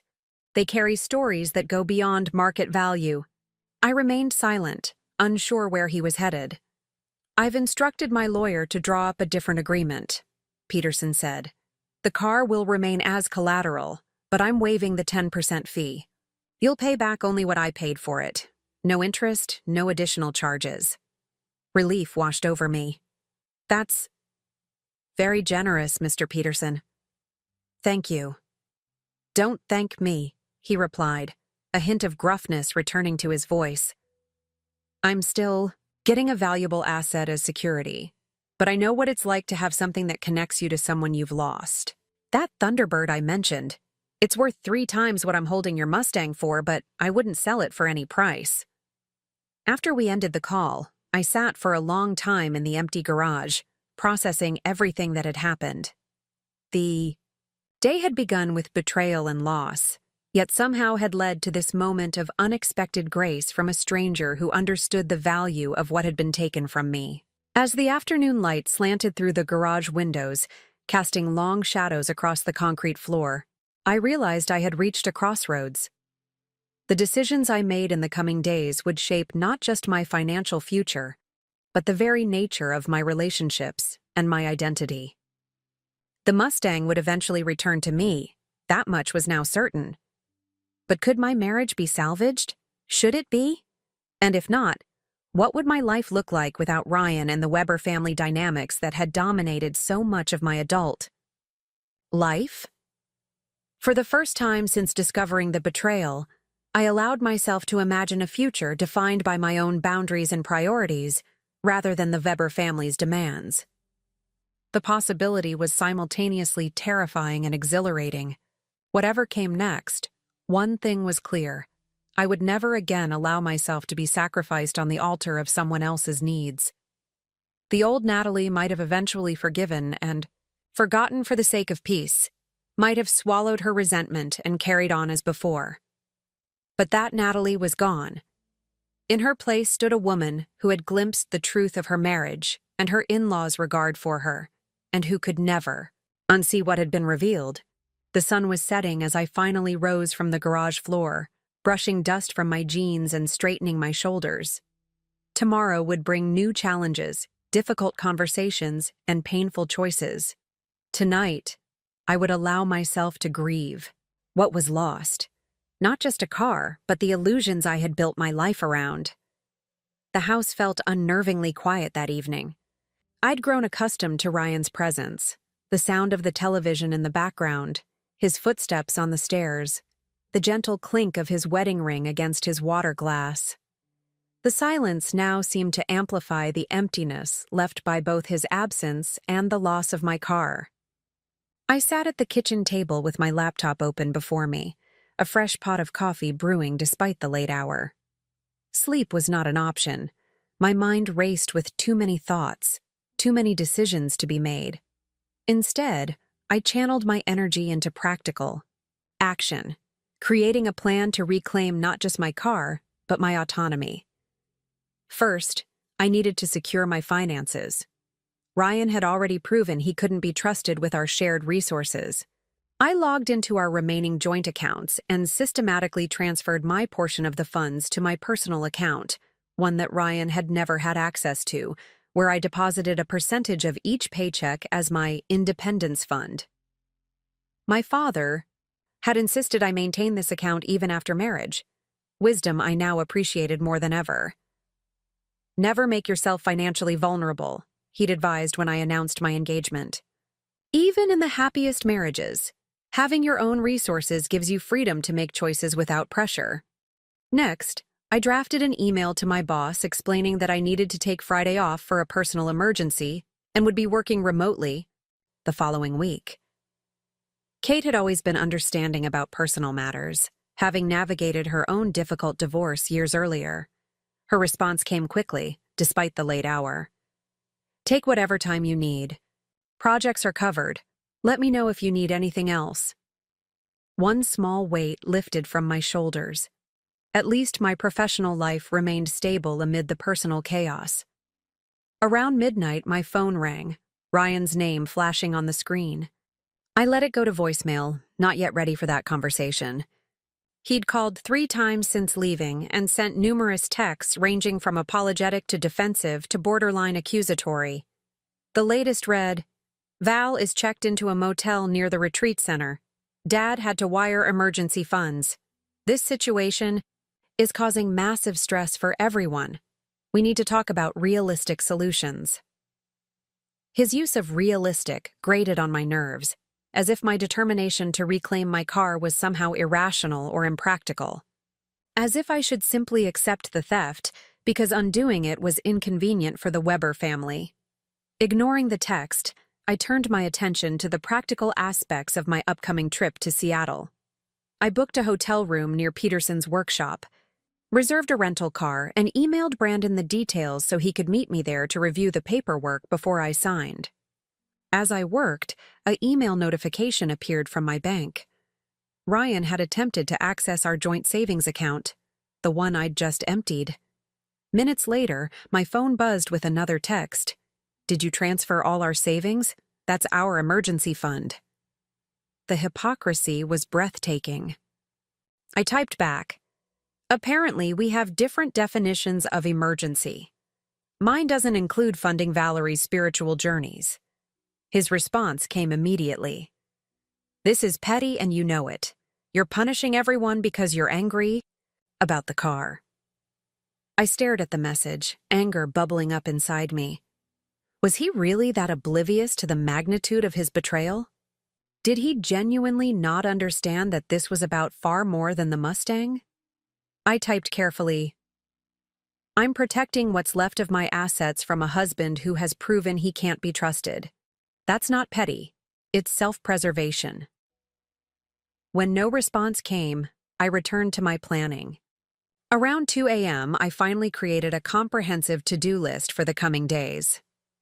Consult with Brandon about securing my remaining assets. Research marriage counselors, if reconciliation is even possible. Explore separation options as a contingency. Meet with Peterson and sign car agreement. Develop payment plan based on my income alone. Change all personal passwords and security questions. Pull credit reports to ensure no unknown joint debts. List felt coldly pragmatic, reducing the emotional devastation of my marriage to bullet points and action items. Yet there was something empowering about transforming pain into concrete steps, problems to be solved rather than merely suffered. As dawn broke, I moved from the kitchen to the living room window, watching as the neighborhood slowly came to life.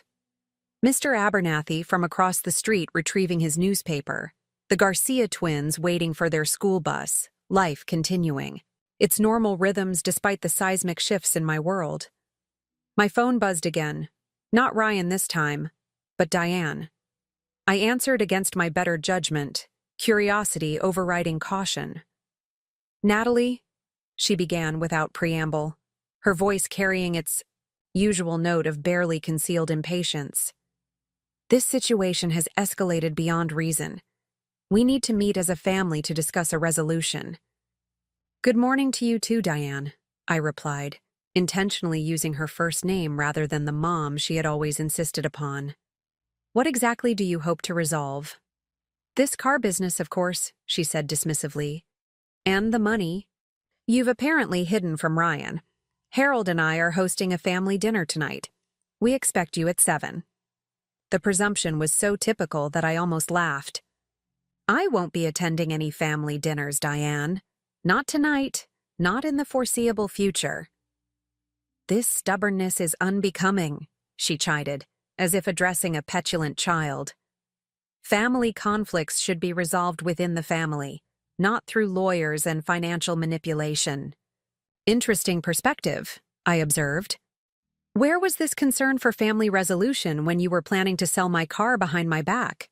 Or when you were encouraging Ryan to lie to me about the title change?" Diane huffed indignantly. "That was different. Valerie had an immediate need that couldn't wait for lengthy discussions. And I have an immediate need to protect myself from further betrayal," I countered. "So it seems we're at an impasse. Natalie." Her voice took on the saccharine tone she reserved for particularly difficult manipulation attempts. "I understand. You're upset. But surely you can see that hanging on to anger only hurts you in the end. Forgiveness is the path to healing." "I'll consider forgiveness when I see genuine remorse and concrete changes," I replied evenly. "Until then, I'll focus on protecting what's mine." "Ryan is devastated," she pressed, changing tactics.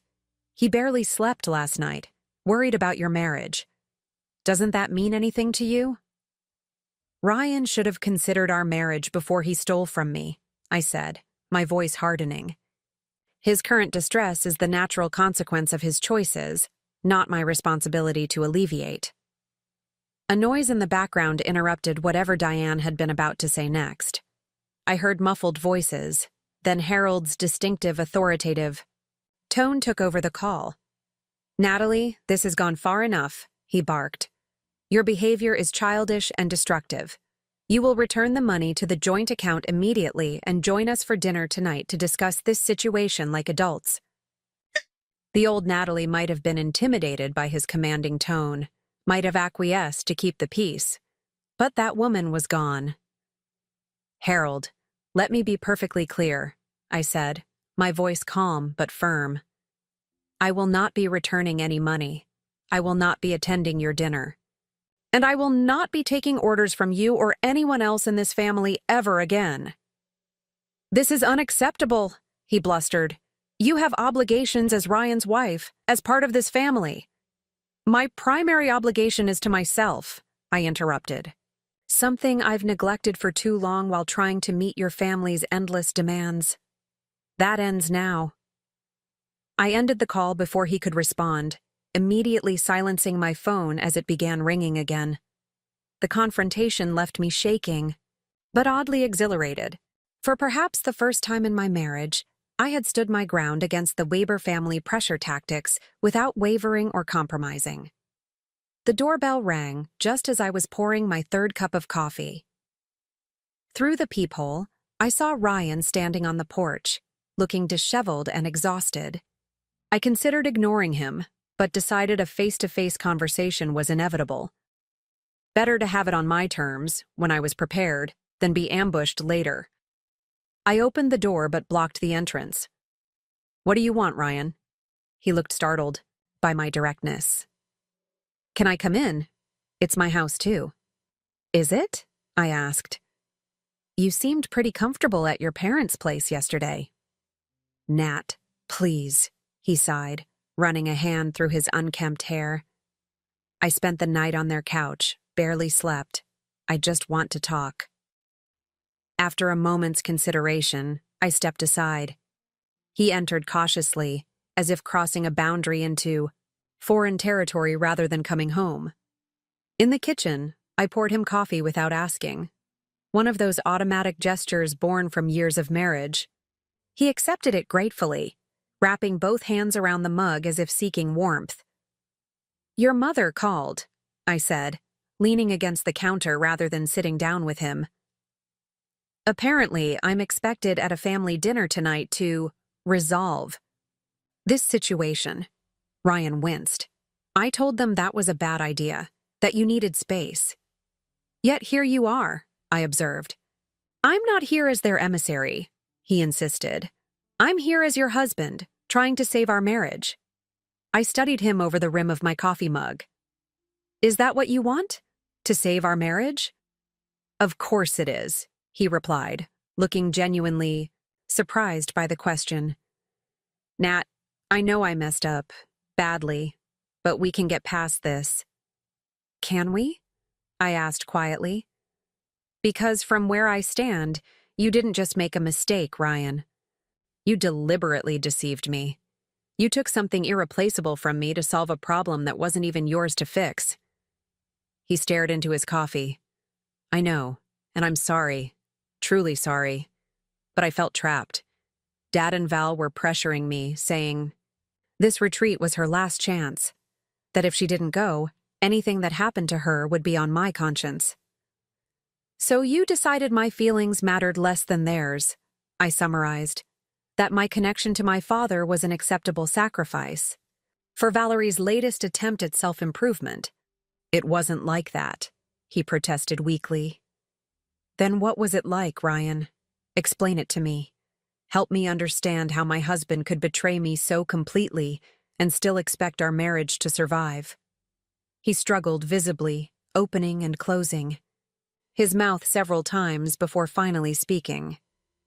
"I've always been caught in the middle, between what my family expects and what you need, between their demands and our life together."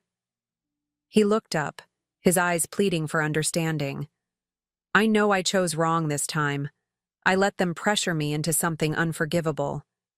But I'm not a bad person, Nat. I'm just flawed. Human." There was truth in his words. He had always been pulled between his family of origin and our marriage, never quite able to establish healthy boundaries with his parents and sister. But understanding the pattern didn't erase the damage done. "I've booked a hotel in Seattle for this weekend," I told him, changing the subject. "I'm meeting with Peterson and his lawyer to sign the agreement for buying back my car." Ryan straightened. "I should come with you. It's the least I can do." "No," I said firmly. "I need to do this alone. Brandon will be there to review the legal aspects." "Brandon?" Ryan frowned. "Your college friend? The lawyer?" "Yes." "So you've already involved a lawyer," he said, a defensive edge creeping into his voice. Are you planning to divorce me, Natalie? Is that what this is about? The question hung between us, heavy, with implication. Truth was, I didn't know the answer myself. I'm planning to protect myself, I replied carefully. Something I should have done long before now. Ryan set down his mug with deliberate control. I made a terrible mistake, Nat. But if you walk away from 10 years together over one bad decision— It wasn't just one decision, I interrupted. It was a pattern revealed by one decision. A pattern where your family's needs always trump mine, where my boundaries are seen as obstacles to overcome rather than lines to respect. He had no response to that, perhaps because he recognized the truth in it. I need time, I continued. Time to secure my car, to process what's happened, and to decide what comes next for us. If there is a next for us. Ryan nodded slowly, his expression a mixture of resignation and hope. What do you want me to do in the meantime? Stay with your parents, I suggested. Use this time to think about what kind of marriage you actually want. One where you're caught between two worlds, or one where you build proper boundaries with your family of origin. And if I choose the latter? He asked quietly. Then we'll have something to discuss when I return from Seattle, I replied, not committing to more than conversation. After Ryan left, I felt a curious lightness, despite the unresolved nature of our discussion. For years, I had contorted myself to fit into the Weber family dynamic, making allowances, swallowing resentments, compromising my needs to maintain harmony. Now, I was finally prioritizing myself, my car, my boundaries, my future. Whatever came next would be on my terms, not theirs. That alone felt like victory. The drive to Seattle on Saturday morning was therapeutic in its solitude. 5 hours of open road, my thoughts, and carefully selected music that avoided anything Ryan and I had shared. I deliberately left early, partly to avoid any last-minute Weber family interference, and partly to ensure I'd arrive fresh and clear-headed for my meeting with Peterson. My hotel was a modest business-class establishment near the industrial district where Peterson's workshop was located. After checking in and freshening up, I texted Brandon, who confirmed he was 30 minutes away. Everything was proceeding according to plan, a welcome change after days of chaos and uncertainty. Then my phone rang. Valerie's name flashed on the screen. In all our years of being sisters-in-law, Valerie had rarely called me directly. Our communication usually went through Ryan or occurred during family gatherings where interaction was unavoidable. This unprecedented direct contact sent warning signals through my system. Against my better judgment, I answered, "Hello, Valerie. Natalie." Her voice was thick, either from tears or deliberate emotional manipulation. With Valerie, it was impossible to tell. "I need to talk to you." "I'm listening," I replied neutrally. "I'm stranded in Arizona," she began, her words tumbling out. "In a rush. The retreat center wouldn't let me check in without full payment. The motel won't extend my stay without more money, and my return flight isn't for another 2 weeks." "That sounds like a challenging situation," I acknowledged, careful to keep any trace of satisfaction from my voice. "It's your fault," she accused, any pretense of seeking understanding evaporating. "If you hadn't been so selfish about that— Stupid car. I'd be starting my healing journey right now instead of sitting in a crappy motel room with nowhere to go." I took a deep breath, reminding myself that engaging with Valerie's emotional outbursts never led anywhere productive. "Valerie, I understand you're upset, but your current situation is the result of choices made by you, Ryan, and your parents, not me." "How can you be so cold?" she demanded. "I'm in crisis here. My therapist says this retreat is essential for my healing process. My trauma can't wait for your petty car issues to be resolved." The word trauma ignited something inside me. What exactly is your trauma, Valerie? Because from where I stand, you've led a charmed life with parents who cater to your every whim and a brother who's willing to destroy his marriage to fund your latest spiritual adventure. You have no idea what I've been through, she snapped. You're right, I don't, I conceded. Because in 10 years of being family, you've never actually specified what this mysterious trauma is. You've just used it as a blank check that everyone else is expected to cover. Her sharp intake of breath was audible through the phone. Ryan was right. You really are heartless. No, Valerie. I'm just tired of being expected to sacrifice my needs for yours without question or complaint. I paused, gathering my thoughts. Why did you really call? What do you want from me? I need money for a flight home, she admitted after a moment of silence. Dad's trying to secure a loan, but it won't come through until Monday at the earliest. I can't stay here that long. Of course, it always came back to money with Valerie. I'm sorry, but I can't help you, I said firmly. I've already committed every spare dollar to reclaiming my car, the one that was sold without my consent. To fund your retreat, so you're just going to leave me stranded? Her voice rose incredulously. What kind of person does that? The kind who's finally setting boundaries, I replied calmly. Call your parents, call Ryan, call one of your spiritual guides or yoga instructors or crystal healers. I'm done being your safety net. I ended the call before she could launch into another tirade, immediately silencing my phone as it began ringing again. The confrontation left me shaking slightly, but with an overwhelming sense of liberation. For years, I had swallowed my true feelings about Valerie's parasitic relationship with her family, afraid of being labeled cold or unsupportive. Now, I had finally spoken my truth, and the world hadn't ended. My phone buzzed with a text notification. Ryan. Val just called me hysterical. What did you say to her? I typed back. The truth. Something your family has been avoiding for years. Before he could respond, Brandon arrived. His familiar face, with its perpetually amused expression and kind eyes, was a welcome sight after days of conflict.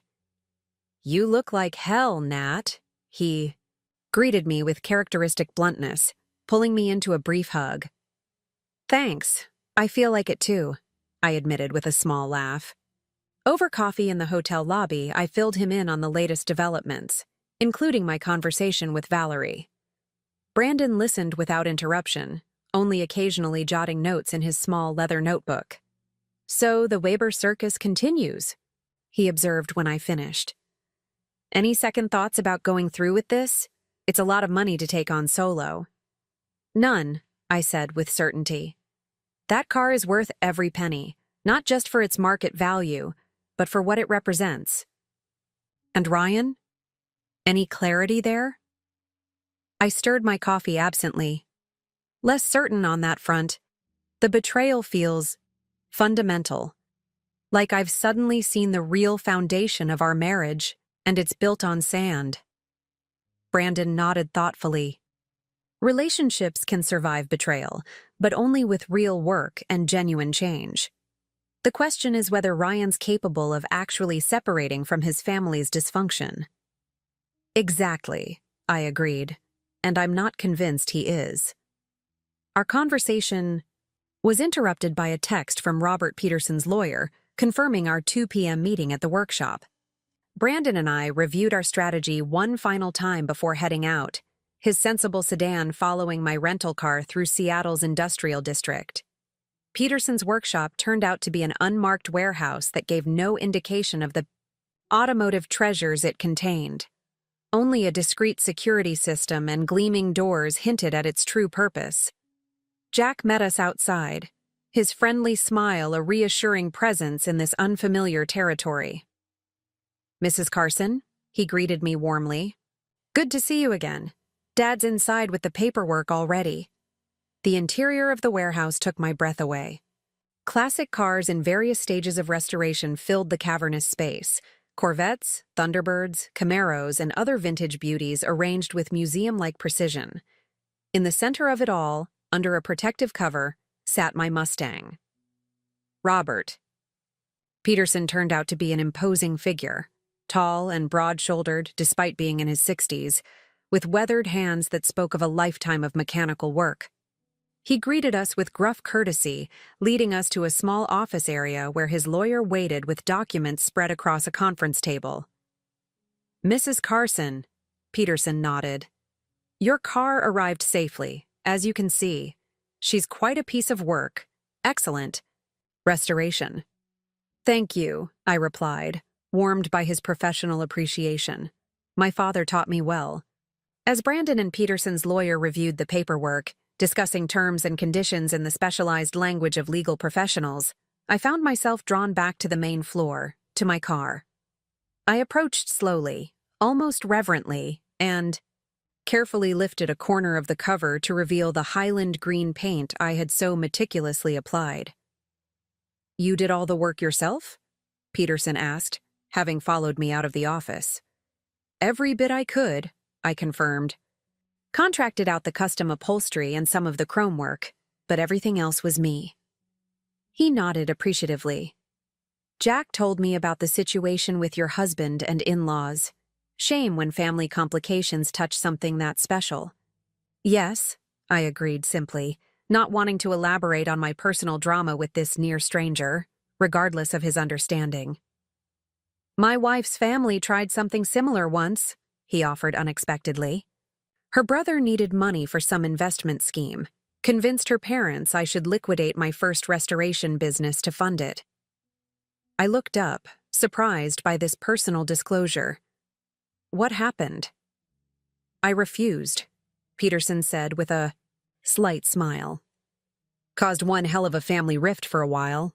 But eventually, they saw I was right when the brothers' sure thing went belly up." He shrugged. "Sometimes standing your ground is the only way to earn respect." Before I could respond, the workshop door opened with a bang. Harold Weber strode in, followed closely by Ryan, both looking like they'd driven through the night to reach Seattle. "There you are," Harold announced, as if I'd been hiding rather than exactly where I'd said I would be. "This charade ends now." Peterson straightened, instantly alert.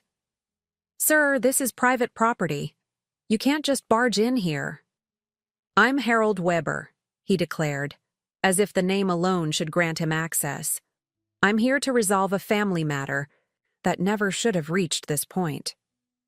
"Mr. Weber," Peterson replied coolly, "I'm familiar with who you are. Your family issues don't concern me. What does concern me is your uninvited presence in my workshop." Ryan approached me, ignoring the tension between the older men.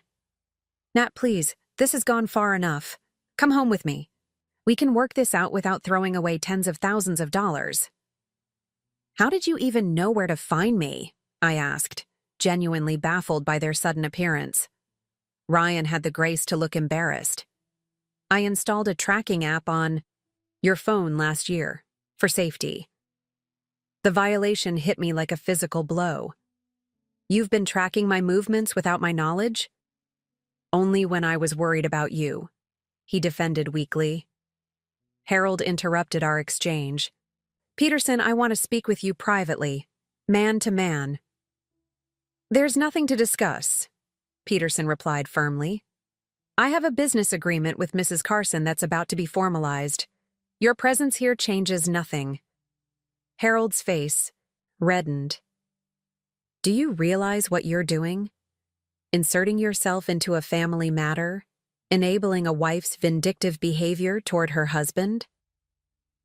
"What I realize," Peterson said evenly, "is that I'm conducting a legitimate business transaction with a woman whose property was sold without her consent. The family dynamics behind that are not my concern." Brandon and Peterson's lawyer emerged from the office, clearly drawn by the commotion. Brandon assessed the situation quickly, moving to stand supportively beside me. "Mr. Weber," he said, "formally, your presence here could be construed as harassment and interference with a legitimate business transaction. I suggest you leave before this becomes a legal matter." Harold scoffed. "And who exactly are you?" "Brandon Mitchell, attorney for Mrs. Carson," he replied smoothly. and you are trespassing on private property after tracking my client's location. Without her consent. Ryan stepped forward, hands raised placatingly. We're not here to cause trouble. We just want to talk. To find a solution that doesn't involve Natalie taking on massive debt. The time for talking was before you sold my car, I pointed out. Before you emptied our savings. Before you betrayed my trust in the most fundamental way possible. I've apologized for that, Ryan exclaimed. What more do you want from me? The question hung in the air, its simplicity belying the complexity of what had been broken between us. What did I want from him? Genuine remorse? Concrete changes in his relationship with his family? The strength to finally stand up to his father and sister? Before I could formulate a response, Harold made a tactical error. Peterson, he said, his voice taking on the condescending tone he used when he believed he held the upper hand. I understand you're a businessman. So let's talk business. Whatever profit margin you're expecting from this arrangement with Natalie, I'll double it. In cash. Today. The naked attempt at bribery shocked even Ryan, who turned to stare at his father in disbelief. Dad, what are you doing? Peterson's expression hardened. Mr. Weber, I think you should leave now, voluntarily, before I have security escort you out. You're making a mistake, Harold warned. The Webers aren't people you want as enemies in this community. Fortunately for me, I do business across the country, Peterson replied dryly. Your local influence means very little in my world. As if summoned by the rising tensions, two burly men in workshop uniforms appeared at Peterson's side, security staff who had clearly been monitoring the situation. Harold assessed the odds, his expression calculating. Finally, he turned to Ryan. Come on, son. We're leaving. This isn't over. Ryan hesitated, looking at me with a mixture of confusion and hurt. Nat, please, at least talk to me privately before you sign anything. I considered refusing, but realized that closure, whatever form it took, required this final conversation. 5 minutes, I conceded. Outside. Peterson nodded understanding as I followed Ryan to the parking lot, maintaining a careful distance between us. The Seattle afternoon was surprisingly clear, sunlight glinting off the cars in the lot. You're really going through with this? Ryan asked once we were alone. Taking on all this debt just to prove a point? It's not about proving a point, I corrected him. It's about reclaiming something that should never have been taken from me in the first place. I know I messed up, he acknowledged, running a hand through his hair in that familiar gesture of frustration. But this response feels disproportionate, like you're punishing me instead of trying to fix our marriage. I studied his face, the face I had woken up to for a decade, the face I had once believed I'd grow old seeing across the breakfast table. There was genuine confusion there, a complete inability to grasp the magnitude of what had been broken. That's the problem, Ryan, I said quietly. You still don't understand what you did. You see this as an overreaction to a mistake, not a natural consequence of a profound betrayal. Then help me understand, he pleaded. Tell me what I need to do to make this right. The sincerity in his voice almost weakened my resolve. Almost. I don't think you can, I admitted. Not because I don't want to forgive you, but because the patterns that led to this moment are too deeply ingrained in who you are. Your loyalty will always be to your family of origin first. My needs will always come second to Valerie's wants. That's not true, he protested. I love you, Nat. You're my wife. Yes, I agreed sadly. I am your wife, but I'm not your priority. I never have been. Harold honked impatiently from his car, the jarring sound a perfect punctuation to our failing marriage. Ryan glanced over his shoulder, then back at me, unconsciously revealing exactly where his attention was pulled. I need to go sign those papers, I said, taking a step back. Goodbye, Ryan. I turned and walked back toward the workshop, each step both painful and liberating. Behind me, I heard Ryan call my name once more before the sound of a car door. Closing signaled his choice, as always, to follow his father. Inside, Brandon, Peterson, and the lawyer waited patiently, the paperwork still spread across the conference table. No one commented on the scene that had just unfolded or asked what had transpired outside. "I'm ready to sign," I said simply, picking up the pen. As I wrote my name on line after line, I felt a curious sense of rightness settle over me.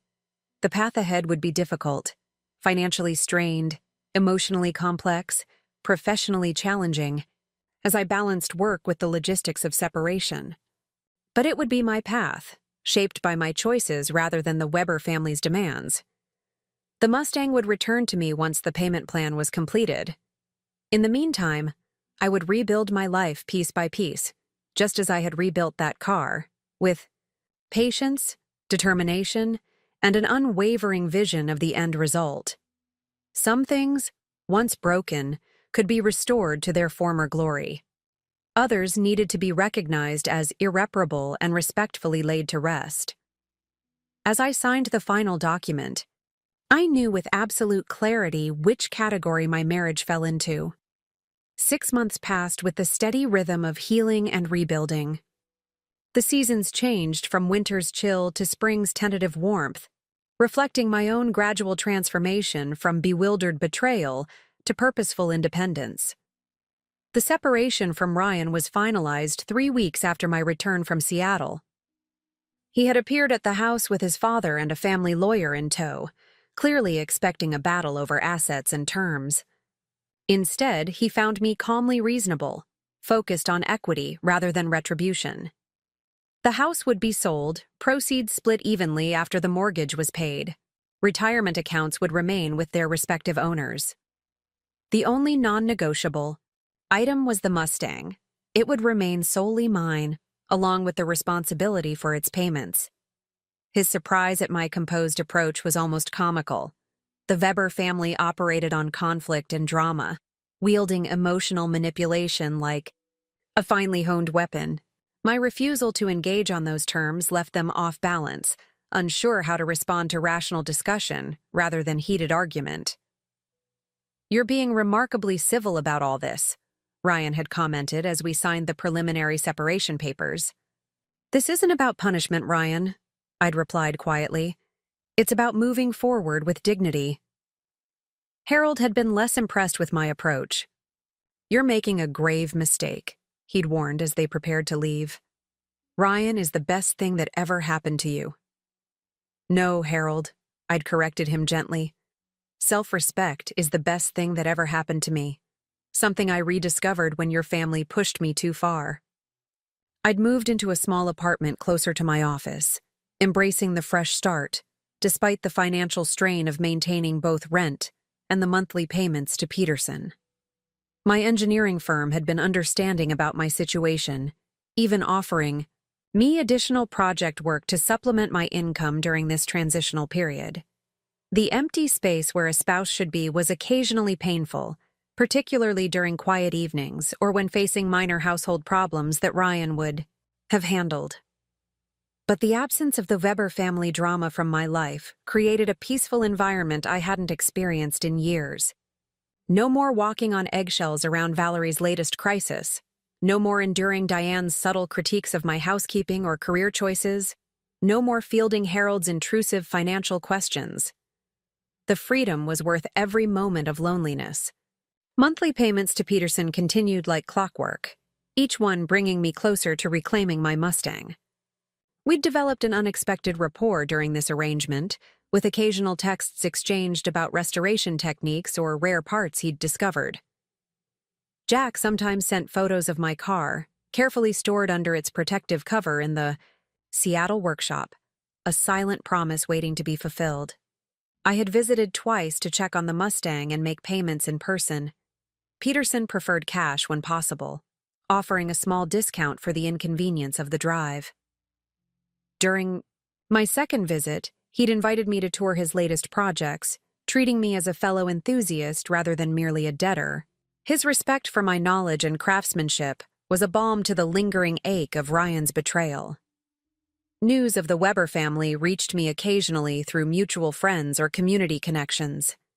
Valerie had returned from Arizona without completing her retreat, apparently having found the program not aligned with her authentic spiritual path. She had moved back in with Harold and Diane, launching a home-based crystal business that her parents had predictably financed. Ryan had thrown himself into work, earning a promotion but also developing what friends described as a concerning pattern with alcohol. He dated casually but nothing serious, and apparently spoke of our separation as temporary, despite the divorce proceedings moving steadily forward. Diane had taken to portraying herself as the supportive mother-in-law, blindsided by an ungrateful daughter-in-law's abandonment of her son. Her carefully curated social media posts hinted at family healing and forgiveness, always with the unspoken implication that the door remained open for my return once I worked through my issues. Harold had encountered business difficulties, losing a significant client after a disagreement that had apparently been witnessed by several prominent community members. The Weber family's once unquestioned social standing had developed cracks, though they remained fixtures at the country club and community events. None of this information brought me joy or sorrow. I had detached from the Weber family saga, their troubles and triumphs equally irrelevant to my new life. My energy was focused entirely on moving forward, building my career, strengthening friendships that had withered under the demands of Weber family obligations, and rediscovering passions that had been set aside to accommodate Ryan's preferences. I had even begun dating again, cautiously. Nothing serious, just occasional dinners with men who treated me with respect and genuine interest. The contrast between these interactions and my marriage was illuminating, highlighting patterns I had accepted as normal that were anything but. On a crisp fall morning, exactly 8 months after signing the agreement with Peterson, I received a call that changed everything. "Mrs. Carson, Robert Peterson here." "Mr. Peterson," I greeted him warmly. "Is everything all right with the car?" "The car's perfect," he assured me. "That's not why I'm calling. My situation has changed. I'm selling the workshop and moving to Florida. Doctor says the damp Seattle climate isn't doing my arthritis any favors." My heart sank. Would the new workshop owner honor our agreement? Would my car be lost in the transition? "What does this mean for our arrangement?" I asked cautiously. "That's why I'm calling," Peterson replied. "I'd like to close out our agreement early. You've made 8 payments so far, all on time. That's about 1/3 of the total amount due." "I don't have the remaining balance available immediately," I said, mind racing through financial options. "Could I secure a loan? Liquidate my modest investments?" "I'm not asking for the full balance," Peterson surprised me by saying. "I'm prepared to consider our agreement fulfilled with one final payment of $5,000. I nearly dropped the phone. "5,000? But that would mean you're forgiving over $25,000 of the remaining balance." "Consider it my retirement gift to myself," Peterson said gruffly. "I don't need the hassle of managing payment plans from Florida." He began, then paused, gathering his thoughts. "I think you were right about a lot of things. About Val, about my parents, about how I let them influence our marriage." The admission was surprising. Ryan had rarely questioned his family's dynamics during our years together. "That's growth," I acknowledged. "Too little? Too late?" he asked, a hint of his old wry humor surfacing briefly. "For us? Yes," I said honestly, "but perhaps not for your future." He accepted this with a nod. "I've started therapy, trying to understand why I can't say no to them, why I value their approval over everything else." He hesitated. "I wish I'd done it years ago. Maybe things would have been different." "Maybe," I agreed, though I wasn't entirely convinced. Some patterns run too deep for easy transformation. We parted with an awkward embrace that felt like genuine closure. the final acknowledgement that our paths had irreversibly diverged. That evening, I drove my Mustang along the coastal highway as the sun set, the engine's powerful rumble a soundtrack to my thoughts. The wind whipped through my open window, carrying away the last vestiges of doubt and regret. The past year had cost me a marriage, financial security, and the comfort of the familiar, but it had given me something far more valuable: the unshakable knowledge that I would never again allow myself to be diminished, manipulated, or used by those who claimed to love me. The road stretched before me, illuminated by headlights cutting through the gathering dusk. I had no specific destination in mind, no timeline for return, just the open road, a tank full of gas, and the freedom to choose my own direction. My father had been right all those years ago when he taught me about cars. They don't lie about what they need, and they reward you for paying attention. The same, I had discovered, was true of relationships. I had finally learned to pay attention to what I needed, to recognize when those needs weren't being met, and to value myself enough to walk away when necessary. As I navigated a curve in the coastal road, the horizon opened up to reveal the vast Pacific, silver blue in the fading light. I eased off the accelerator, allowing myself to fully absorb the moment, the purr of the engine my father had taught me to rebuild, the solid feel of the steering wheel beneath my hands, the endless possibility of the road ahead. I was no longer defined by my relationship to the Weber family or by what had been taken from me. I was defined by what I had reclaimed: my car, my independence, my self-respect. And no one would ever take those from me again. And frankly, Mrs. Carson, I've come to respect how you've handled this whole situation. Standing up to your in-laws took guts. Emotion welled up unexpectedly. I don't know what to say, Mr. Peterson. Say you'll come get your car next weekend, he replied practically. I need to clear the workshop by the end of the month. The following Saturday found me on the familiar drive to Seattle, this time with a cashier's check for $5,000 in my purse and a rented car trailer, hitched to a truck I'd borrowed from a colleague.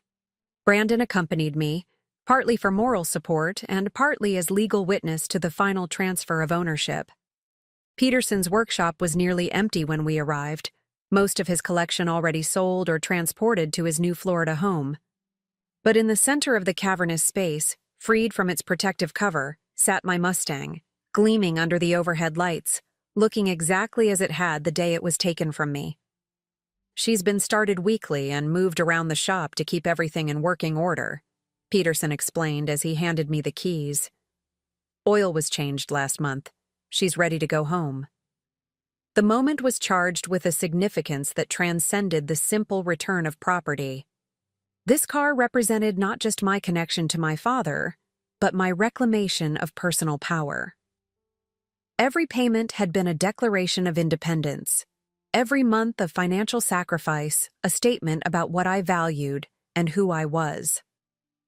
As I completed the paperwork and handed over the final check, Peterson offered his hand. It's been a pleasure doing business with you, Mrs. Carson. Your father would be proud of the work you did on this car and the backbone you've shown these past months. The drive home with my Mustang securely fastened to the trailer was a journey of quiet triumph. Each mile represented distance not just from Seattle, but from the life I had left behind. A life where my needs were secondary, my boundaries routinely violated, my value measured in what I could provide to others rather than who I was. The following week, the divorce was finalized without fanfare or drama. Ryan attended the brief court proceeding alone, Harold and Diane conspicuously absent after their earlier threats to contest every aspect of the separation. He approached me afterward in the courthouse hallway, looking thinner and older than I remembered. I heard you got your car back, he said, his tone carefully neutral. Yes, I confirmed. Last weekend. He nodded, eyes fixed on some distant point. Dad's furious about Peterson cutting you a deal.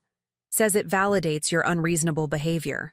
I couldn't help but smile at the predictable response. And what do you think, Ryan? The question seemed to catch him off guard. I think, Up next, you've got two more standout stories right on your screen. If this one hit the mark, you won't want to pass these up. Just click and check them out. And don't forget to subscribe and turn on the notification bell so you don't miss any upload from us.